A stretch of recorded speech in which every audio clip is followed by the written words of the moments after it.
bringing the heat, nowhere to hide.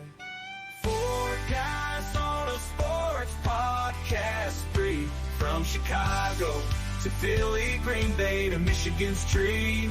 Talking touchdowns, wrestling, and more. With laughter and banter, we'll settle the score.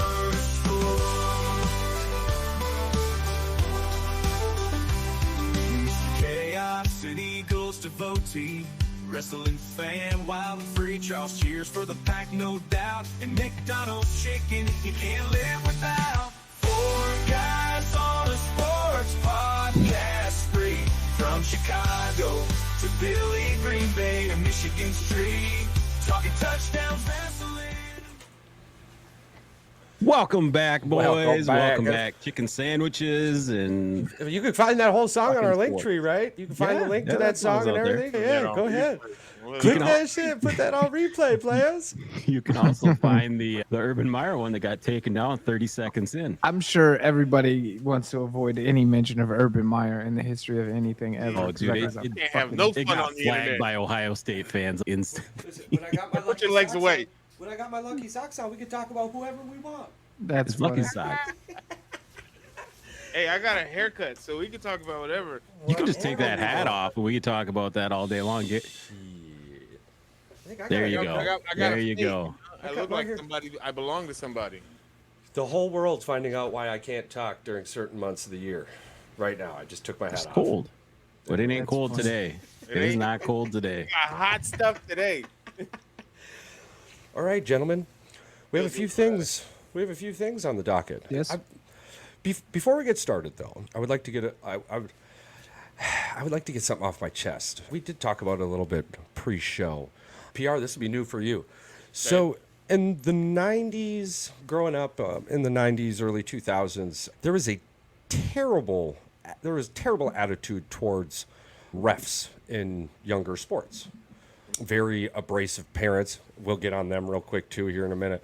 But then out of the early 2000s into the 2000 teens into where we are now, there's been this fear of yelling or showing the refs accountability.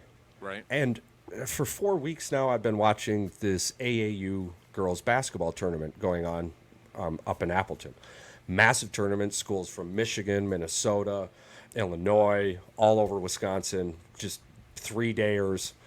And you have a variety of refs in ages, all types of different backgrounds. So there's nothing specific here. There's absolutely no way to acknowledge anything other than they fucking suck at their goddamn job.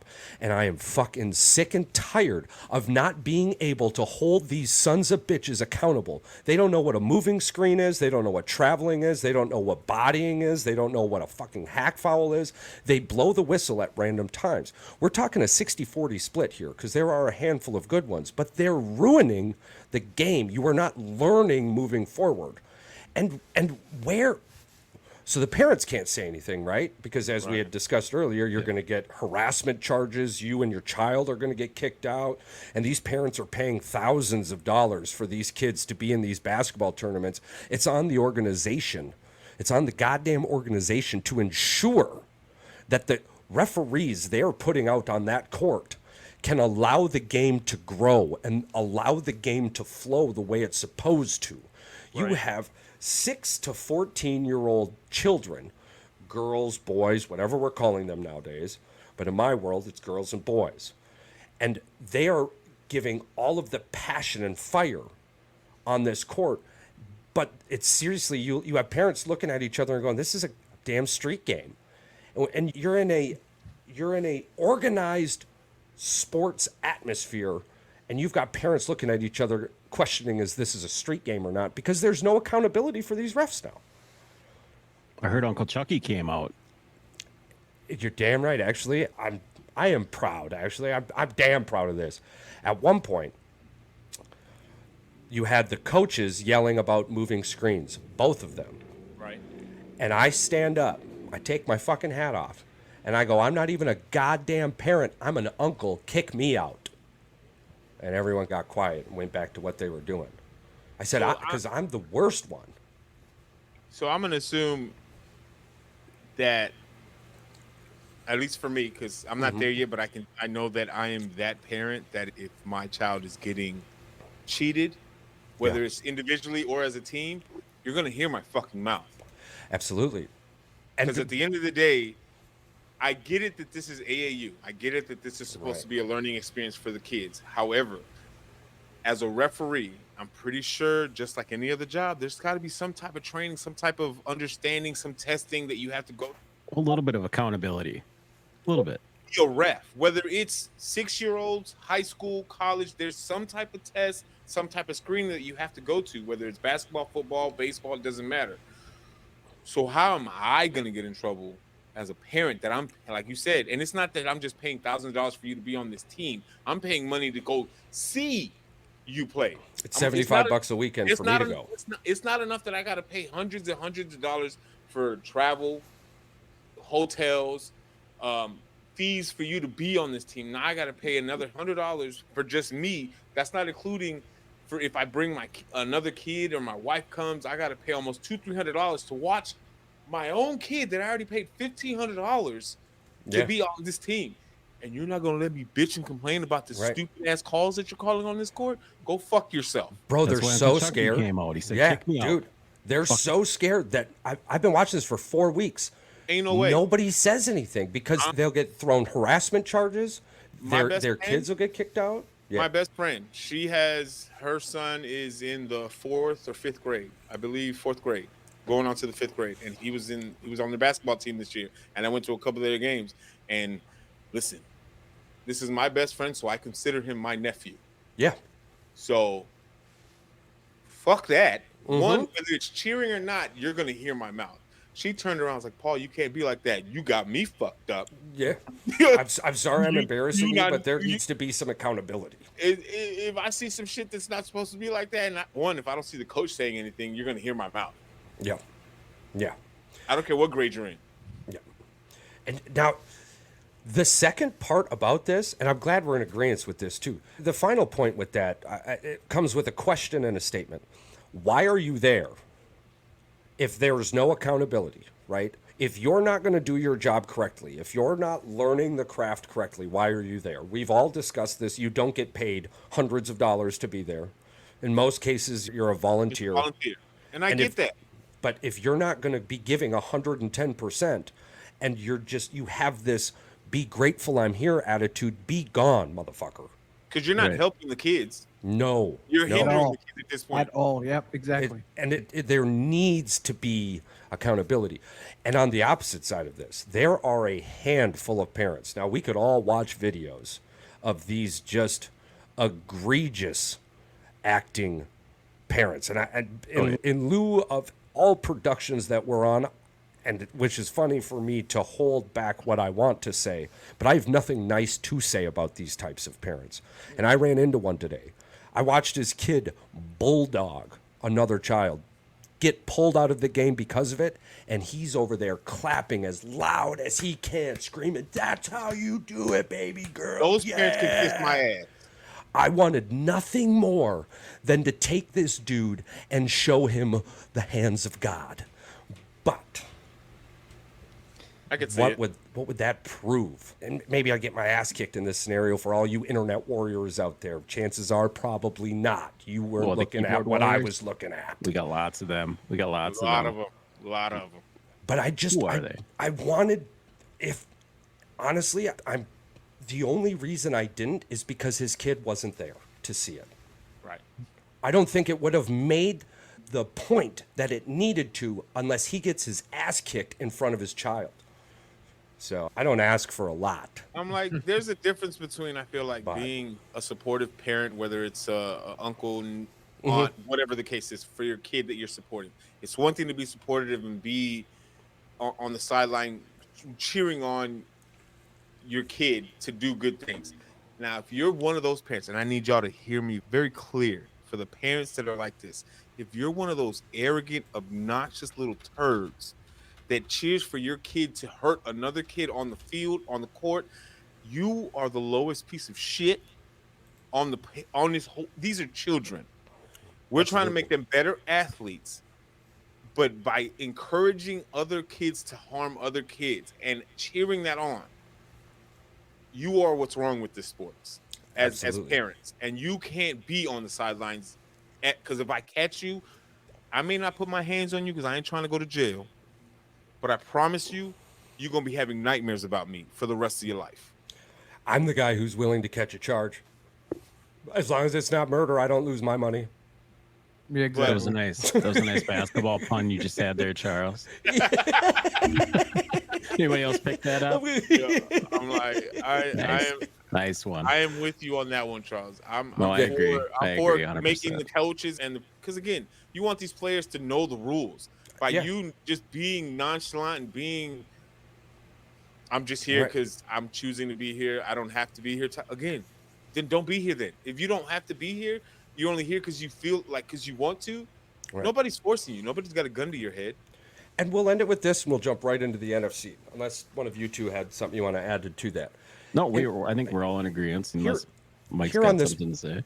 Here on this podcast, here on this network, we like to consider ourselves an eclectic group. We are a comedic, informative, sports, news podcast. So in these moments, we don't just like to tell you're a douchebag. We also like to teach you how to not be a douchebag. And I'm going to teach you how to parent right here, right now. Hold these words I'm about to tell you so fucking true to your chest, right? It'll help you and everyone moving forward. Hold on, let me get my pen and paper. Unless there are college fucking scouts at the game or your child is getting paid, they are there to play, not win or lose. So anything you do as a parent to deny your child that atmosphere, that love, that joy, you're in the wrong. Children are in these moments to play, not win or lose. The only thing I'll caveat off of that and just say Please do. the type of parents that y'all are talking about are the type of parents that if their kid goes into the league, oh, you need to buy me a house and I took care of you, and they Oh, those for are sure. the parents that are keeping Yeah. score. Oh, of yeah. what You owe your me. kids- Oh no, yes. yeah. Are you saying receipts? Yeah. Yes, that's exactly those Cash and parents. check. And it's, Yeah. you know, If- a lot of Go them ahead. too are like a lot of the dads that my kids don't play sports. We just haven't got there yet. But I've seen dads like a couple years ago. I was filming jujitsu school, and they were doing a little mini tournament. It was like 7, 8-year-olds, and this dad was just his kid had to be the center of attention. Like, coach, put my guy in there first. Like, he's the best. And then his kid got his ass kicked by a little girl. Not a big deal. Dad's freaking the fuck out. Coach, I was just gonna say it's a big deal to that dad. yeah, the coach goes deal, over that's good. and the coach goes over and is like, one, this little girl's been training for almost 2 years longer than your son, and two, this is your kid's accolade, not yours. Yeah. Like, And the pipe down. coach essentially was like, look, I'm sorry that you were successful as a high school quarterback and couldn't make it past that fucking level, but don't project your insecurities onto your child, and don't project your need to be successful onto your child. It's not their fault. They didn't get into this to fucking become a Brazilian Jiu-Jitsu black belt or the world Right. champion. They got into this because, hey, this is something I can do with my dad. So instead of being a prick and holding your past insecurities against your kid, how about you enjoy the fucking moment, spend it with your kid, and if you want to teach them a lesson, fine, teach them a lesson, but do it in a way that's constructive and will help your relationship build. Because if you come in there and you grab him by the gi and he's all pissed, you're all pissy, and you should have done this. Yeah. You kill his confidence. You kill any chance of that person, that child of growing to be a normally confident adult. Like, you have to. It's just those type of parents, and moms are just as bad as that shit. Like, it happens with moms too. Those are the type of parents where you're like, I know great people who cannot have kids, and you get them. Yeah. What Yeah. the fuck is the justice My- in this world? Like, this is the thing, Olivia. I'm a baseball fan. That was my first thing. And with Olivia or any other kid we have, I'm not gonna force them to play softball or baseball if that's not what they want to do. Olivia, she likes gymnastics. She likes all that flipping Yeah. and cartwheels and stuff like that. Yeah, Next Simone year- Biles type stuff. Right. Yeah. So yeah. next year when we move to Dallas, gymnastics, like what she wants to do. Now the thing that I am gonna be as a parent, one, you're just not gonna quit. The only way that you're gonna quit a sport is you have to give me a legitimate reason why you're walking away from this. It has to be a legit reason. It just means I don't want to do it anymore. No. Why don't you want to do it anymore? And Right. then I'm gonna push you to your best. However, I'm not gonna destroy your life and make you think that this gymnastic stuff is supposed to be a 24/7 thing. Right. I want you to be the best at it, however high that ceiling is. And then, Right. and along the way, I'm going to encourage you. I'm going to be your biggest fan, and I'm going to support you. And then if everybody tries to knock you down, I'm going to knock their ass on the grass. We're gonna refer to them moving forward as pageant parents. Oh, Yeah, I'm not doing that. I'm That's not the going to be. perfect I fucking hate description. that. Pageant I'm not going to parents. force my child to do Yeah. something. You're not going to live your dream off of my dream. You're Right. doing this because you chose this life. You Right. chose this activity. You chose this sport. Whatever it is, whether it's cheerleading, You know what's it doesn't funny matter. is who's just as bad as pageant parents are military parents. Yeah. The people that force their kids into Yep. the military. Like I'm not doing with it. us, my dad told all of my brothers and me. He told both my brothers and me, look, you do what you want. It's your life. If you choose to go military, I'll support you. I'll have your back and I'll give you hints because my dad had 20 years in the Navy. So he'll tell you how shit's going to go. But he also was like, look, you can't. If the military isn't for you, it just isn't for you. Like it's Right. not for everybody. And I wish more parents were like that. That legacy of, oh, I played football, so you have to play football because your grandpa. Shut the fuck up with that shit. Right. Like I'm not doing that to my child. The ultimate goal, you would think, would just be to be happy.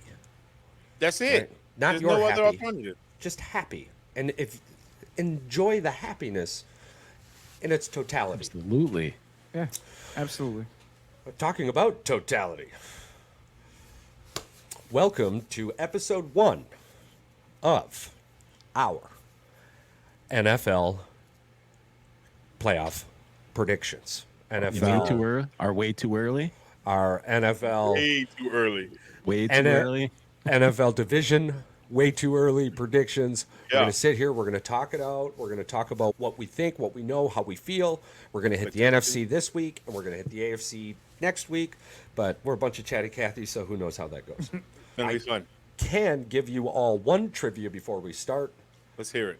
Founded in 19 what?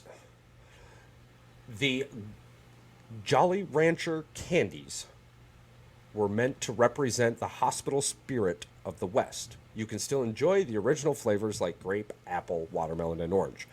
Now, this candy, the Jolly Rancher, was founded in 19 what in Golden, Colorado? Multiple choice. 1929, 1949, 1919.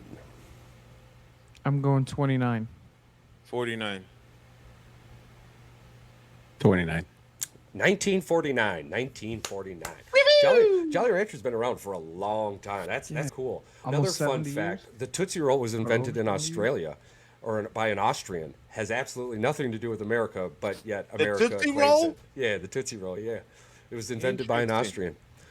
So, with all of that great news ahead of us, we're all smarter now because of it. We all enjoy happiness. We're here to play, not win or lose. Let's move right into the NFC West. We'll go NFC West. Okay. Let's go NFC West team. That's 49ers, Seahawks, Arizona, Rams. Rams. Yep.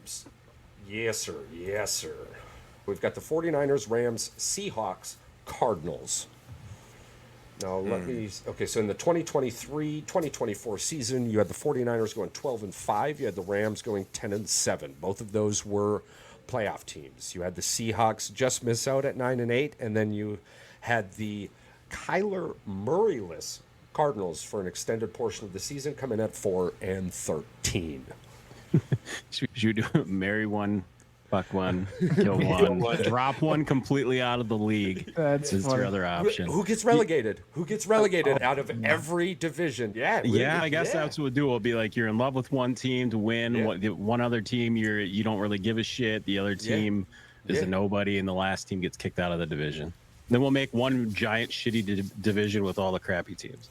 Yeah, absolutely. The relegated division. So That's a relegated division. I'm gonna write down the relegated teams. Just so that we can all That's see, funny. and we'll see if one of those teams somehow makes the playoffs at the end of the year. Yeah. Oh, That'd be interesting Take to your see which team relegation makes and it. eat shit, right? Like Yeah. right now, I want to relegate the 49ers, but that's a personal feeling. That's not because they deserve Well, to be no, relegated. Mike might be with you on that one. His whole sure Mike background is back screams here. he's with me on that one. Yes. To be honest, how many more years do you think the 49ers are going to be able to keep Well, it up? Apparently, they only have 2. one good year left. I see 2. I see You 2 think good 2? years. Yeah, I see 2 good years. It depends on if they can sign Ayuk and Debo. If Right, they 'cause- miss out on either one, it's a 1 year. They got 1 year left. If they Yeah. can get them both at least on a 1 year deal, I'm with Chucky. I think they could get 2 more good years. Because what they're about to be as financially strapped as the Rams were, and the Chargers, I believe, they're getting Yeah. to the point where they've got no money. It's all tied up in big deals, and That Christian McCaffrey deal, yep. And Yeah, the they Steelers- I've got an deal. X factor for you, though. eventually they got to pay Purdy. I've got an X factor for you. Like, fuck him. An X factor for the 49ers or for the division? No, an X factor for the 49ers. We're talking. Okay, all 49ers. right. I've got an X factor. And You're gonna this- save. this- You're gonna save this. For Yeah, this is Professor. This is the professor's special chemical, right? Which chemical X is also known as human sperm. Just throwing that out there. But as he's eating a fucking cracker. no, I swear to God, yeah, chemical X is the scientific fucking term for sperm. So yeah, Yeah. enjoy that, Powder Puff Girls. I don't want But Oh, the boy. 49ers, man, this has been a podcast full of knowledge so far, and we're only 23 minutes in. You're welcome, listeners. I thought you were But- gonna say something about how much information is in human DNA or sperm or whatever. No, we can get to God, that no. later. Fill up the- We can get to remember that the later. old- no, remember the old little disk drives? Those little floppy disks? Yeah, yeah, Apparently yeah. there's more information in one little drop, a spoo, than Yeah. is in 50 of those or something. Chemical X? It's Yeah. some crazy freaking yeah. Yeah. But so, anyways, the 49ers X Factor. DNA. John Lynch. The guy's continued to do things that most organizations would have already left behind. He's been there twice in almost the same decade. If you're a 49ers fan, the only t-shirts you should be buying is "In John Lynch We Trust." Didn't I they think- just draft Terrell Owens' son too? Yeah. Or sign him? So I'm like, Yeah. Because did you hear what Terrell Owens said though? No, What's what do that? you say? No. Get the fuck He out said, of "Hey, Snapchat. he said, come on, me and my son on the same team. LeBron and Bronny don't got nothing on us. So you're 50 years old. Go Dude, sit your old ass dude, down." Hey man, I bet you the T.O. NBA is licking T.O. could probably dingleberries. still get out there and do it, but I don't think he's going to catch a football. He's going to get whacked one time. I don't think he'll have very good yak, yeah, but he'd be a good red zone threat. Yeah, I can see him in the end zone. That's about it. Go sit your little old ass down somewhere. 50 please. years old out there. He's gonna catching sit down in the balls. back corner of that red zone, baby. Here's the thing, guys. If he comes back, just to say, if he was to ever come back, please, he has to have the Santa Claus big gray fucking beard when he comes back. Because Paul there's no Goldschmidt? other way to do it. No, yep, no other way to do it. Yeah. So I agree with you. It's John Lynch just continues to prove that he knows how to run an NFL organization, which It's includes working. creating a team, maintaining a team, and allowing for the team to shed dead weight. And this is the thing, he's allowing people to develop, and if you're not, he's sending quick you to out. replace you. he's not wasting money where it doesn't need to be wasted. He I mean- almost died on the Trey Lance deal initially, but getting rid of him to Dallas and the haul they got for him Got rid was of that money. Yeah, it was fantastic. And not only that, but they can pay who they want to pay this year and still pay Brock Purdy next year, along with cutting, if needed, dead weight. And we might look at it as we could be talking about a Greenlaw here, right? And right now you're sitting here thinking, wow, that'd be fucking crazy. But in all reality, this dude had a hamstring issue. He tore his ACL Right. in the Super Bowl. Who knows Coming off how the he's going? sideline. How's he going to come back? We assume he's going to come back healthy. Gary came back pretty good. Absolutely. With today's So, medicine, we hope With he younger comes back. guys, I don't Right, think it's as big of an absolutely. issue as it has been in the past. But this is an X factor. But you got to put something Because- in his place until he comes back. If he comes back healthy. I'm talking about contracts. I'm not talking about play on the field. Right Okay. now, we're Yeah. talking about money, right? At the end of next year, this could be a situation where the 49ers are more inclined to move off of that contract, and another team is willing to give him the 35-40% snaps. So contractually, you just have to wear the T-shirt, in John Lynch we trust. I believe he'll get that figured out. But that's the devil's advocate of that conversation. 1 year at best, but it's this year again. Yeah. I've got the 49ers to win the division. The only thing I see changing in this division is the Seahawks and Cardinals, which means I'll be relegating the Seahawks from this division.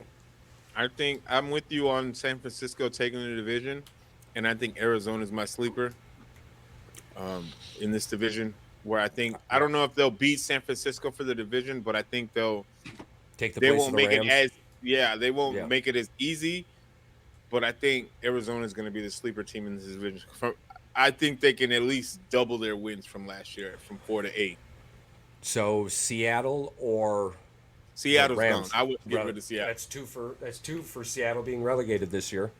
Now that you guys talk about it, I forgot they drafted Marvin Harrison. Yeah. So and that's they'll- big for Kyler. Yeah. That's giant for Kyler. But And they get a whole new offensive scheme as well on top of that. Didn't fix that defense though. that's the other That thing. defense is bad. And they're getting ready to lose Buda Baker either this year or next year. I forgot about that. It'll be at the end of this year, though. Yeah. So You know they didn't win a division game last year. Not one. That doesn't One. surprise me. So I think, but for me, I think where people, not just you guys, but I think a lot of media too, are forgetting the Rams, dude. If Cooper Kupp comes back healthy, Cup with Puka. Yeah. it's Who did- gonna I be. don't- hold on. We didn't forget the Rams. We're just placing But them I'm in saying, second like and you, third place. you have a mid of the division. I honestly Yeah. think. I think I'm in agreement with them. I have Arizona fighting for third in the division, if not even competing with the Rams. I got them at 8-9 wins. They could slip in the playoffs at 9-8, depending on how the NFC falls. Yeah. Yeah, I think. I think me Seattle's gonna be the last. Yeah, Seattle is my. Seattle's the bottom of the basement for me Yep, too. Seattle's- They didn't improve enough in the draft, and they haven't done enough. New head coach. It's just Yeah. not gonna. And And I'd they're be still like- they're sticking with Geno as their quarterback. Yeah. I'm going to assume so. Yeah. Okay. Yeah. Seattle will have to be the relegated team. I think Arizona comes in third. I think the Rams in second, and I think, unfortunately, to my Eagles fan heart, the 49ers win their division. The 49ers just have way too much firepower and it's such a good Lynch is better defense. It's overall. just hard to freaking go against them at all. Yeah. What makes me But you want to comfortable- hate them. Yeah, a lot of you people gotta want to fix hate them, that. but Yeah. What makes me comfortable with picking the 49ers is the same thing that makes me comfortable with putting Arizona at 2. Arizona with Kyler Murray in a full season without just- Marvin Harrison Jr. was a playoff team. The I don't know defense- that defense did not play like a playoff team. They gave up 125 more points than they scored. last season. Yeah, Okay, again, I agree with you indubitably they because didn't fix Kyler, the defense though. but That- Kyler- it didn't fix the defense. Kyler can't do anything for the defense. Listen, dude. The Kyler difference Murray is 125. made Arizona a playoff team with or without that defense. I get you. I agree And- with what you're saying. That defense is terrible. You think how many wins? Okay, I'm not saying you're wrong. Yeah. How many wins do you think he was worth? Kyler Murray. He Yeah. came back in the middle of the season, right? 7 It was wins. Was it week 8 that he came So you back? or think was they it would have week- finished? You think 7 wins more than what they had, or 7 wins? No, Kyler Murray's good for 7 wins. So you So think you're no, gonna no, no, no, depend no, if no, you- no. Okay, no, I'm saying had he played last year, how many wins do you think they would have had? 9, 10, Yeah, maybe. 9, So 10. 10 would have put them in the playoffs over the Rams. Yeah, and there's a couple of games that I can see just that off the- scenario. I can a couple of absolutely games see off that the top of scenario. my head where you're like, man, if they had a quarterback, it wasn't it would have came down to a last play, but Kyler Murray makes those last plays. I think, like Mike said, though, it's going to come down to Puka. If Puka and Cooper Yes. Kupp are both healthy, that's as And good it's of a not 1-2 just that, combo though. as far as throwing to in the NFL. And it's fine that they have Cooper and Puka. That's great. But they also were missing Stafford majority of the season last year as well. That's Mhm. true. So The other thing I'm going to give the Cardinals too is the Cardinals Didn't in their just lose Aaron Donald. their second round Rams pick. did, yeah. The Cardinals' second round pick was Max Melton from Rutgers, who was a top 4 at his position or top 5 at his position easily. So they've done a little bit to address the defense. I don't think they've done nearly enough. I'm comfortable with them being a sleeper team, but it's still Puka, the Rams and the Cardinals, I think, are definitely the toss-up for second place. Potentially either one of them being a wild card team. But yeah, Seattle just. So This I mean, is this is the least advantageous position I've seen Seattle. They're ever in a They good be didn't in. do position. anything to stand out to make Yeah. them feel like Mike they're gotten McDonald. better.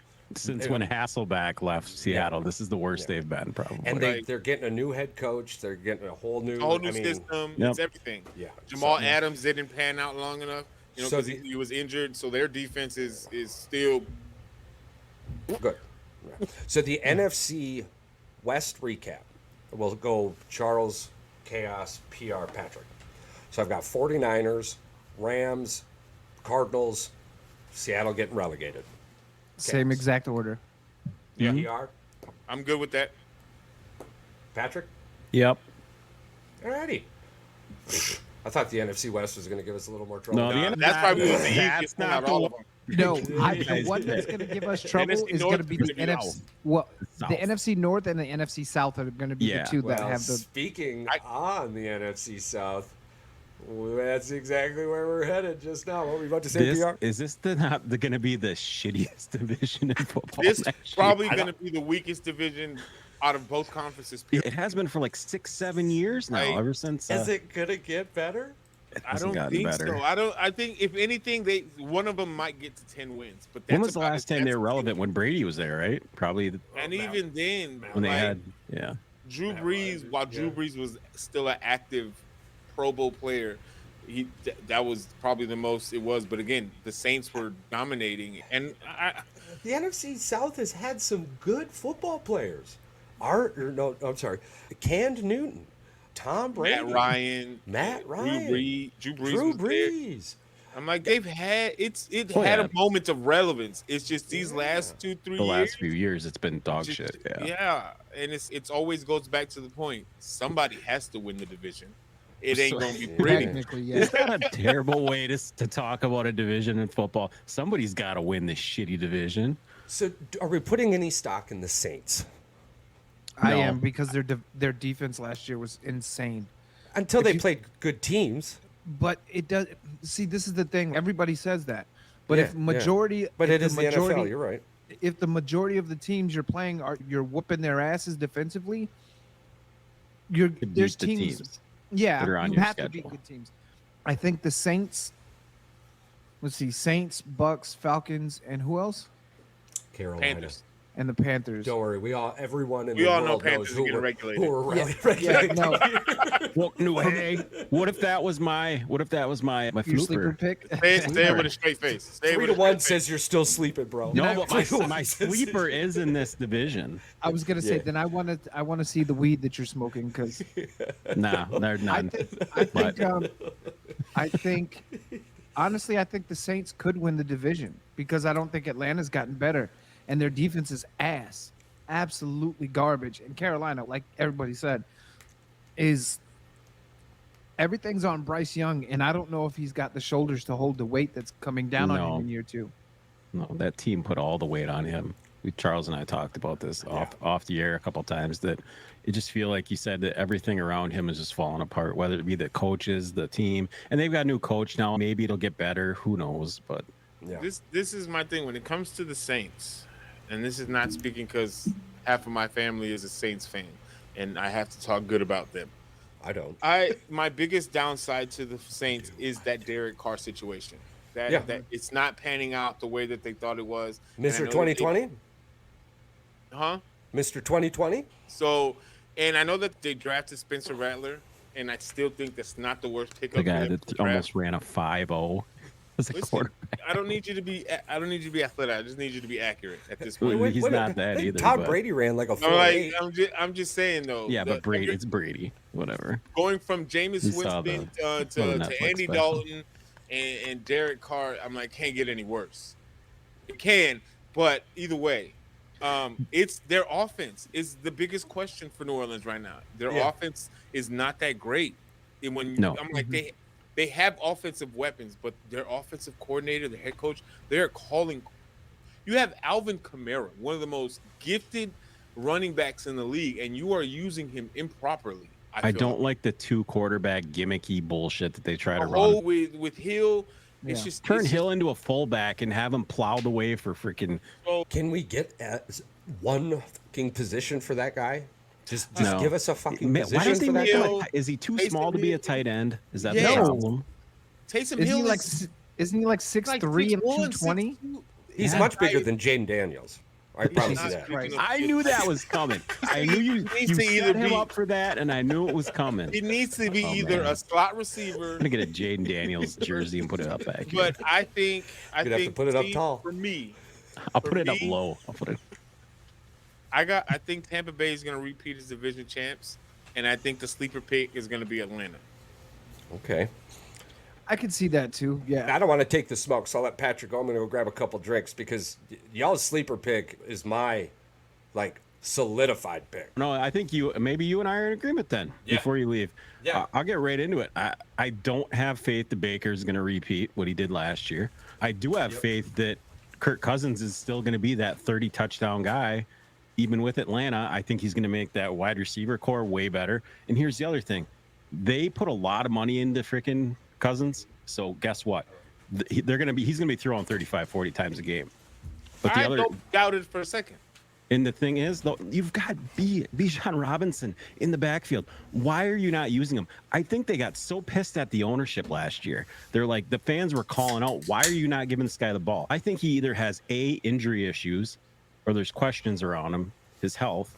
That's why they didn't give him the ball that much. But I have a lot more faith in Cousins being able to be more than a mediocre quarterback that they've had in the past 5 Kirk years. Cousins to Justin Jefferson was elite, correct? Yeah. Yeah. You've got Drake London, Kyle Pitts, Bijan Robinson, a decent offensive line. Realistically, Minnesota's defense is the reason why Cousins couldn't succeed while he was there. Yeah, Absolutely. indubitably. So you're saying that he can get a lot further with Atlanta than he did with Minnesota? I think think he's got a Atlanta's better team. defense is a little bit better than what Minnesota had. Yeah. And last maybe year, why I'm Atlanta gave up 373 points, which is like the middle of the road for the league. Now, like- maybe the reason why I don't have that much faith in Atlanta is because, again, we got to see us three. We've seen Kirk Cousins multiple times a year, Yeah. so we know what he's. And it's not. And again, I'm not taking away from his ability as a quarterback, but it's just No, not I at all. haven't been able to witness this.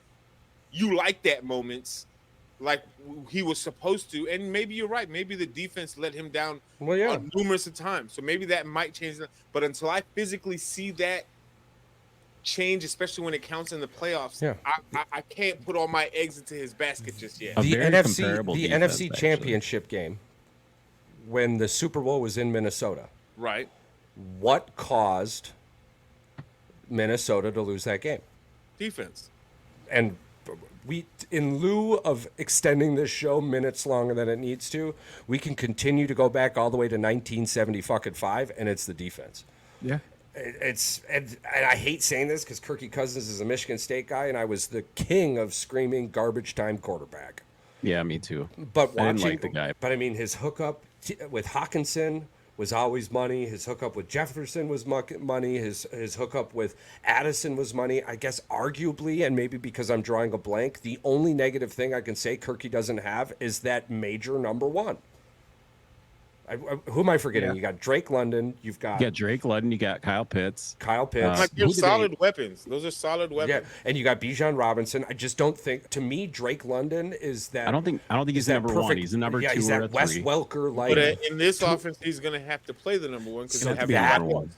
That might hurt him, but because the division's so fucking weak, like we've all That's talked the about, other It won't be so glaring. It's not I'm gonna not be so saying glaring. Atlanta's going to blow the barn doors No. off Right. of anybody in they're this one- division. they're- I'm just they're thinking at they're best going a to. one and done. They were 7-10 last year with a dog shit quarterback. They had no two dog quarterback shit last quarterbacks. year. Two They dog had shit two dog quarterbacks. shit quarterbacks last year. Yeah, Still won 7 games. And if you would have let them, they would have taken a quarterback at 7 instead of 8 Probably. after signing. Yeah, did they? Everybody did they take a quarterback? I thought they took Big Phoenix Energy. Here's the thing with that too, and a lot of people can be upset about it, and rightfully. But I think I'd be more upset taking a guy who was the 15th pick at 8 because that's where we thought we should take him.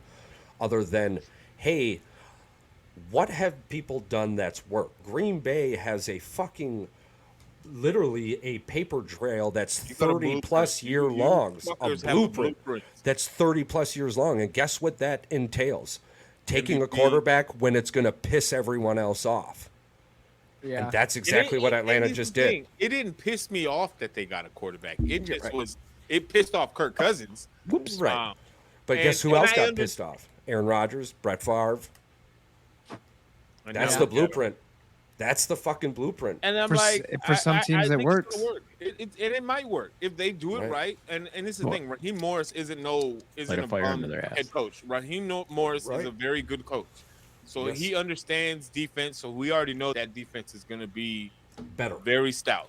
And if you don't, It's- and if Kirk Cousins has proved he can throw for 4,000 Right. yards a season. I'm like, yeah, we know we make fun Multiple of him for years. stealing. We know Multiple we teams. make fun of him for stealing money because at the end of the day, this joker He's is stealing Mr. money. Consistency for what he does. We'll give him that. However, again, and we're not taking away from his ability of playing the position. 250, 'cause 350. He's definitely top 15 quarterback. Well, is he not? Is he the best quarterback in that division? Yes. Hands Yeah. down, right? And how do you win a division? Best quarterback. You need a good quarterback and a decent defense. And again, I just need to see it. Yeah. Just because of the track record, I just Right. need to see it. Now, if that's just my hesitation when it comes to Atlanta, I just need to see it from Kirky because, again, he in Minnesota, we've seen that 1 year where he won. They won 11-1 games with games that were like 3 or less You points. can't really blame Kirk for playing in then- a division and- with one of the greatest quarterbacks of all time. The goddamn Giants and Daniel Jones. Yeah, well, hold on though. So did Aaron Rodgers I'm Yeah. just saying. at it- home. So again, not taking away from Kirk, not Right, taking right, away right, from right, Atlanta. right, right. I just need to see it. I still think they'll be a playoff team if, Yeah. again, somebody has to win this division. But it's Yeah. definitely not going to be Carolina. And unfortunately, I don't have faith in New Orleans. But How many wins does Kirk Cousins get you in the NFC South? this NFC South, I could see him getting at least 10, maybe 11 wins. That's a playoff team. Yeah, Yeah. of course. Yep. What did the Saints get? Maybe 7, maybe 8. Yeah, So I the think Saints are- I think we're all on the same page here. We're going and Atlanta. Carolina might only win one this year. Yeah, because they need another I number don't one know. draft pick. I'm like, they might not win any, to be honest. They might So- Detroit it up. Yeah. So we They got might be the first team to go 0-17. Atlanta, New Orleans, Tampa Bay, Carolina. Yep. So I'm switching Tampa Bay. I got, am- You and I got Atlanta, and I think they got to switch here. I got Tampa Bay, but I still got Atlanta as number 2, and then New Orleans at 3. So so you I think got ahead. I got ahead. New Orleans at 1, Atlanta at 2, Tampa Bay at 3, and then relegating the Panthers. so? Do we see Atlanta winning or New Orleans winning 12 games this year? 13 can't. games this year? And this is respectfully, I love my bunch side of the family, you guys. But there's just no way that you think that Derek Carr is going to lead y'all to 12, 13 wins. So now I'm just giving back words. Atlanta is a 10-11 win team, and the Saints are not a 12-13 win team. I don't know that Atlanta's gonna get the win totals that you guys think he's gonna get. We're No, talking I'm about the thinking- division. I'm thinking that- 10. I'm thinking 10-7. This is Atlanta my got thing. 7 wins last year. You guys forgot that Yeah. Philly saw Kirk Cousins multiple times a year too. He played for Washington for a couple years. Yeah. So we've Mr. seen Garbage that dude Time. yeah, Mr. Garbage Time. I think he's definitely a step up from Desmond Ritter, but then again, I think my That's not 11 really saying much. I was going to say I think my 11-year-old is a step up from Desmond Ritter. Your 11-year-old probably would throw less interceptions Oh, than Desmond Ritter would. Much less. So I think it's an upgrade, but I think where Atlanta is missing is just like Minnesota. They don't have Dick on defense. There's no pass rush there at all. And those corners are only going to hold up so long with no pass Yeah. rush. And let's be completely honest, Atlanta doesn't have the most fantastic offensive line. And look, New Orleans, I don't think has a great offensive line. I think New Orleans' ceiling is 11-6. but I don't see Atlanta getting more than 9 wins, in my opinion. Okay. The Atlanta Falcons defense ranked 21st in the league last season, allowing 21.9 points a game. They gave up 118 rushing yards a game, just over, we'll call it 203 passing yards a game, allowing a total of 321 yards a game. That's not terrible. Philly was worse than they were at the end of the year. Philly completely collapsed. With the first 10 or 9 games, no. The last 9 games, yes. We'll see. I'm excited for what the Saints can do because defensively they were great last year. So we're basically split 1-2. We've got either Atlanta or New Orleans. I trust Kirk Cousins way more than Derek Carr, and that's what makes this decision much easier for me. I do see Atlanta in the 9-11. I see New Orleans in the 6-9. Tampa Bay. Did Baker Mayfield really find who he is? I think that's the ultimate wild card in this conversation. I still think Tampa Bay can get 9 to 10 wins, even with the same squad that they have this year. I think they overachieved last year. I think that was the but problem. A lot of their wins came in don't the trust division. Derek Carr. I don't trust Derek Carr.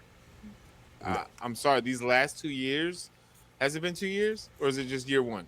Derek Carr? Yeah. So the first year. So this again, even in this first year, Wait a 9 minute. and 8. Is it 2? I think it's no. Yeah, it is year one. This was year one. Yeah. Yeah, this is going into second year. But even still, Derek Carr was this person for Las Vegas also. Yeah. Not even Devontae Adams could save Derek Carr. Let's go over New Orleans draft picks. They got Huaga. They got offensive tackle. They got McKinstry. So there's a corner that's possibly going to start. Outside of that, Jalen Ford. They got him in the 5th round from Texas, now, linebacker. If they can protect Derek Carr, I could see He's them still going to throw possibly- 20 interceptions. I'm saying I can That's see the them problem, getting it's Carr. 9 wins Yeah. again, but I don't see them as a division winner Well, this year. Check this out. Charles. Yeah, I'm just gonna throw up his career wins. Okay. Derek Carr. We're just waiting for the AI to keep up real quick. All right, Derek Carr has a record of 72-87 in the NFL. That's who he is. He's a 50-50 guy, at best. He's listen. You made it to the NFL. You've lasted longer than your brother did, so that's saying a lot, I guess. Hey, speaking of NFL, I thought you were going to bring up this thing about the 30 players that were better in the NFL or whatever. we're than the gonna bring NBA. that Yeah, we're shit gonna up bring at that the up. That's end. got to come up at the end of the freaking podcast episode because I think we all have a strong opinion on this. By the way, Kirk Great. Cousins, 78-70-2. Again, 50-50 guy.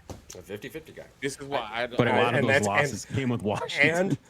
And Too look at Philly. the show. We're 50-50 on the show. It's Okay, Atlanta, we're and 50-50. The whole damn division is Atlanta, let's except move for the on. But relegation. again, look at the two division that we're talking. Look at the Come on, division man. we're talking about. Yeah. Get to the 2 divisions that matter. We don't give a shit about these other 2 anyway. So come on, we all know that freaking Carolina's out. Here We're kicking them here to the we curb. go. So NFL, NFC East teams. Here we go. You got the Dallas Cowgirls, Boo. the New York Little Giants, the Philadelphia Lost in Brazil Eagles, and the Washingtonless Commanders. this is the easiest one for me of all of them. It's not for me. It's not for you? No. I don't know who to regulate on this one, to be honest. No. To regulate? No, there's 2 teams I want to regulate. There's one team that is a good team, and I want to regulate them because I hate them. Everybody This- knows what team that is. Cowboys. The Cowboys. Yeah. That fucking star. I don't. This is the thing. And this is. Why don't we start with the NFC East guy himself? Yeah, go ahead. Yes, So, obviously, based on just my jersey selection, I'm picking the Eagles Cowboys. Oh, fuck. to win the division. Yes, yeah, exactly. Fighting words. It's colorblind. I got my burpees But on. who I think is going to come in second might surprise people. I got the Commanders coming in second in the division. really. And I think the Cowboys third, and I think the Giants are going to be dead last. I think because Washington has been so active in free agency, adding offensive linemen. They got a really good quarterback. They drafted okay. Their defense has Drafted a improved small quarterback. significantly. Very Yes, slow. he's a Thumbelina of a quarterback. Polite of you. Thumbelina, I the try to be as quarterback. nice as possible. Sorry, Jaden, I'm an LSU fan, but it is what it is. But You're on the other side now, so fuck you. yeah, so fuck you. I think Washington has done some of the best work in the division, obviously outside of Philly. New York lost more than they gained, and they got one of the top 2 receivers in the draft. They And got he don't even want to be Malik there. Neighbors, and he doesn't want to be there because he doesn't know who's going to be throwing to him. Is Well, he Daniel Jones knows. going to come back and be a quarterback, or is he going to have to freaking take snaps from Tommy DeVito and Didn't they trade for Drew Lock? yeah, Drew Lock and who's the other one? Freaking who was the Buffalo's backup quarterback last year? Tyrod Taylor? He's not Yes. there anymore. Didn't Tyrod go to the? I to think it the was a Giants? 1-year deal. Oh, anyways, so they don't know who he doesn't know who he's catching from. Yeah, they Tommy, don't. it's DeVito. They don't have. DeVito and Rourke. He's Okay, got a new agent. they don't have a running game at all. The running Yeah, game, it was Daniel Jones. fantastic. Their third they string picked up quarterback. Mike- He got feet. They They- picked up they- Michael They- Flips over Singletary. him all the time. Did they they pick up that lost- Singletary? Yeah, you want me Devin to give you the- Singletary. Yeah, Devin. Do you want me to that's give you the running back roster? They got Devin Devin Sing- Singletary, Mhm. Eric Gray, Tyrone Tracy, who they got from Purdue, I believe. Yeah. And then Gary Brightwell, who I don't even know if he's ever taken an NFL snap at 4. So Probably practice not. squad. Practice but squad this guy. is not only that they lost their best defensive back to the Green Bay Packers. Yeah, and Xavier. McKinney. Yeah. That was their whole backfield. He gonna be a Now they've got like Julian Love and fucking. Wait a minute. There's a guy named Julian Love? I think Oh, that's what his man. name is. Fucking. Let's see, Julian. Love. I don't care. I'm sticking with Julian. Charles and I, we don't give a shit about nicknames. We'll just call Wow. stuff And guys or actually, they whatever don't they even. are. And actually, they don't even have him anymore. He left in free agency and went to the Seacocks. The Seacacks. The Seacacks? The Seacocks. God, dude, Uh, Florida is coming. I'm sorry, Florida's coming back on Boston right now. This dude just fucking zigzag, willy wag, pity Are we wag, talking back, hot dog? back, Or, all the hot- way hot dogs, down the hockey? fucking ice, zip zag, fucking top shelf snipe. Florida's up 3-2. Holy shit! Sorry, keep going. No, as far as Dallas goes, Dallas I love they haven't done enough to make me feel like they're going to take another step forward. They've lost all of their veteran presence on their O-line. It's all gone. Most of their O-line is either broke down or rookies. They lost their linebacking core is completely gone. Stephon Gilmore is gone. Deron Bland might be there. What's the other one? The kid who, Quandre Diggs, who tore his fucking ACL or whatever last year. Yeah. I did hear though that the Dallas Cowboys are all in this offseason. Yeah. All Oh, in. yeah, if you they're listen- all in. If you listen all to in. Skip Bayless, they're all in his ass. Idiot. Yippee. But It's like the NBA and La Dingleberry there. exactly.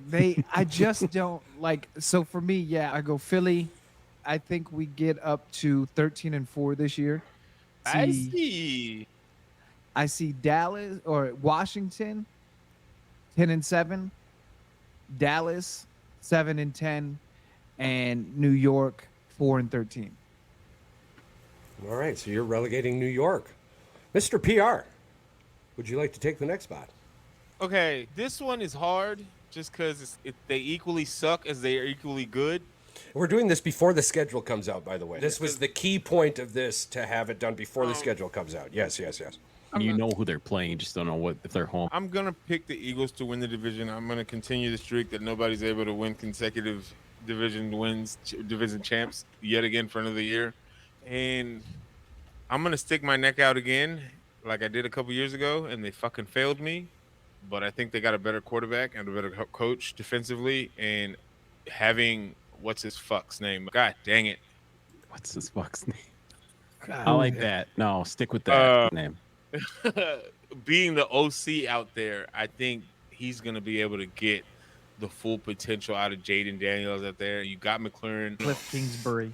Yeah, I think Jalen Daniels is probably going to surprise people. He's not going to get Rookie of the Year. He can kiss my ass. Nope. But I think it's Washington second, Cowboys third. I'm like, New York they look like dog They water. never do anything right. Jesus. And Ever it's like, now the thing is, I think the second place between Washington and Dallas is going to be a lot closer than people Ooh. think. Just because, again, Dallas hasn't done anything significantly offensively to replace what's been. I'm like, you brought back Zeke like that's supposed to scare somebody, and It scares nobody. The boogeyman ain't even scared of this shit. And so you're telling me you're putting this all on Dak, and again, Dak's track record, just as much as Kirk Cousins' track record, does not 15th speak. easiest strength of schedule. Dallas For the Cowboys. Yeah. Philadelphia has the 11th easiest strength of schedule this year. We fucking should after last year when we had like the second hardest. The AI just told me that as well. After So after I a think- stretch of recent scheduling, and I'm shit, giving it to Philadelphia- Philly. Wait, don't do that just yet. Just wait till we get there. Calm down. Slow down. I'm giving it to Philly, and I'm regulating the Giants. Okay, that's 2 for the Giants. Patrick, are you going to take this one next? Or? Yeah, I'll take this All one. right, all right. I got zero faith in the New York Giants. They're going to be at the bottom. I don't think there's any words to express what happened last year with the whole Danny DeVito thing. New York's got no quarterback. It's just a shit show. No running back, no quarterback. Singletary, terrible idea. He went for the money. So either way, good for him. The Commanders, Jaden Daniels, I don't have the same expectations for him, even though I like him as a quarterback. I think he's not going to get hurt. I believe he will finish the entire season. As short as he is, he's going to have a decent career with the Commanders. Probably not a long tenured career, but he'll have a good career for He's the Commanders. small. He's a little guy, right? Just a little guy. He Here's barely the gets thing. up to the logo on the fucking media board. Here's the thing with Dallas. Dallas Shut is the the epitome fuck up. of mediocrity in the NFL. Dallas gets to the playoffs. They're flashy in the beginning of the season. Oh, look at me, look at me. They're like the kid on the merry-go-round that Baltimore wants you to Ravens of the spin them NFC. around and then try to stand up in the middle of it. And then guess what? They get dizzy and woo, they fall off. That's Dallas. The Baltimore kids at the Ravens of playground NFC. that everybody laughs at when they fall on the ground. That's the Dallas Cowboys. I have no faith in them. Philadelphia didn't do anything except get better. So let's be honest. They got Saquon Barkley. They went out and they might have got 2 of the steals in the draft in the backfield. The corner between Cooper DeJean and the other guy. Who is the other one? Quinyon that they Mitchell. picked up? Yeah, Quinyon Mitchell, who they picked him up at 18. And what? Let me guess here. He was supposed to be a top 12 pick. We picked At him up at 22nd. 22, and At he was supposed to 22. go 12. Yeah, But they went offensive heavy in the first 15 picks that he dropped all the way down. that's fine. They did. I said they Yeah, got an they A. know that. They got an A for the first 3 rounds of Huh. the draft for sure. Charles and I are very bitter about this, but at the end of the day, if you miss on it and somebody else capitalizes, that's your fucking problem. No, So you're bitter. He's angry. he's angry, but we all know he's angry. Everybody has seen that Charles is angry about this pick. Matter of fact, he had a fucking video go viral because he fucking is so angry about it and passionate about it. You're welcome. I want to know the 23 people that reposted that edited it and then reposted it. I haven't seen one video though. You're the Green Bay Packer fan that's all angry. But the problem is you're wearing the podcast hat. Had you been wearing a Packer jersey, you'd have been just as famous as that other Oh, guy. I would have been just as famous. Yeah. I didn't think that was you that talk cool about of a video. Tom Grassi? Yeah, that the guy that with the video where he's and then Just looking the one guy's dumbfounded. laughing at him and pointing at him with the Oh, freaking. yeah. Oh, that was funny. The obnoxious Detroit laugh. Yeah. Yeah. Oh yeah. Yeah. Wait till we find out who I'm relegating in the NFC North, Oh, I can't wait for that. motherfuckers. So who do you got in the East? I've got Depe- Philly, the Cowboys number 2 because they're the epitome of mediocrity, and we've got the Commanders in 3rd and the Giants at last, and I've got Dallas probably being the surprise that they're going to win as many games as they did last year. They're probably going to win 10 games this year. I think they're not going to win 12 games this year. Matter of fact, they were 8-0 at home last year. There's no way I they give do him that. 10. They got an I even give easier them schedule 10 and this year. 7. They did have 4 bye weeks last year. Yeah, they that don't helped have them it. out a lot. Yeah, that definitely helped them out a lot. But I've got Philly, like you said, I got them at 13 wins, 13-5, or 13-5, 13-4. That's What the next heck? season. Hey, That's next year. season. Next year. Yeah. Next year. They're talking about an all-star break. Yeah, I got 10-7 Dallas. I've got 8-9, and I got 3 and friggin' 14 Yeah. for the Giants. I'm not going to give you wins. That was I do believe Washington's going to win 6-7 games, though. I believe with Daniels, it's going to be a completely different team, especially the new coach, better players. They're going to be competitive. Let's just say that. For the Let's first just, half of the you know. season, the three worst teams in the league is going to be the Carolina Panthers, the New York Giants, and the Washington Football Commanders. That's Charles's opinion right here. Yeah, I don't disagree. We've seen Dan Quinn as a head coach before, and it's yeah, not a 28 pretty to 3. thing. It's not pretty at all. For those of you who don't understand the 28 to 3 comment, that was the Atlanta Falcons' lead against Tom Brady when they came back. Yeah, to but win the you Super you Bowl. blame the coach for that or the players on the field? So far, the coaches on that squad that lost the 28 to 3 lead have yet to win a Super Bowl.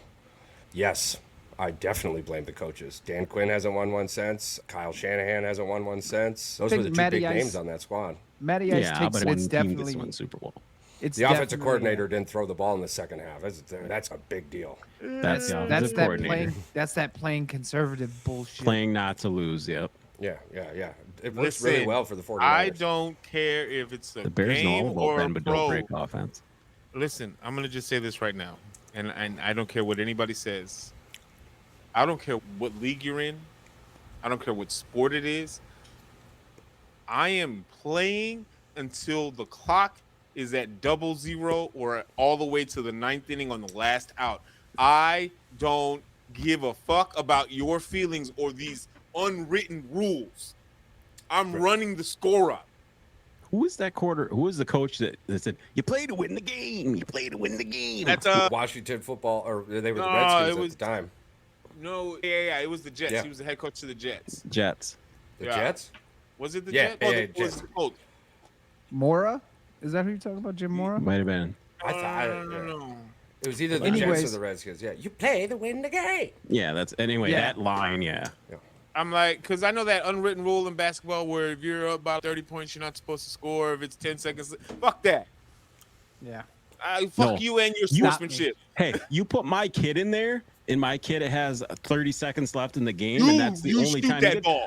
If he's 40 feet out, I'm like, dude, who cares if you can't make it with two hands? Just wing that fucker with one hand. I don't give a shit if it hits the backboard. I don't care if you lose. We're winning by 4 or 40. Yep. I run Chuck it. that score up. Yes. That's all I got to say. All right, Chucky, your picks for the NFC East. Okay. I'm a huge fan of history. Oh boy. And history has proven in the NFC East that not a fucking team knows how to win back to back. So, in lieu of that, it's got to be the Eagles this year. The Commanders are a massive question mark. If you want to go and bet the over on whatever win total they have, I'm not my going to guess. stop you. You've got way too much money to fuck around with. Bill. If they put it at Clearly you don't 5, care. I might bet it. I may go to the casino this week and bet it. If they put it at 5 when the schedule comes out, Yep. I might bet Because six is a winning It's bet. just 6, Charles. Just 6. You can't. Come on. 6. I'd still take 4. So, What way were you going with it? The other way. The other way. whatever way you're going, I'm going. So, it's the Commanders there. The Giants have way too many question marks. They've got a good head coach, and he'll be ruined. He'll be a defensive coordinator on somebody else's fucking team next year. That's the New York way. So I do agree, New York to be relegated. I wouldn't be surprised if it was Washington, but a 3-1 regardless takes the cake with New York being relegated. Coming in at number 2, I just don't see Washington or New York getting close to 10 wins. I don't see that reality happening. Dan What about Quinn combined? combined, maybe combined, but the division's too good. And looking at the other two strength of the schedule, because the division's so good, it's sports, but history's on my side. Majority of the time. So it's going to be Philadelphia, Dallas, because with the 11th easiest schedule, they still have a good offense, and they still have a good defense. They're missing parts, indubitably, but And they got a top 3 receiver in Dallas. and they've got a good coach. Mike McCarthy's a good coach, right? You can't not win a Super Bowl. You can be the reason you don't win Super Bowls. Dan Quinn, Dan Campbell, Mike McCarthy. I mean, Well, the list can let's- keep going and going. I and don't going. want to be that guy, but I think arguably it might be because of Dak Prescott that they haven't won a Super Bowl. And I don't disagree with you there either.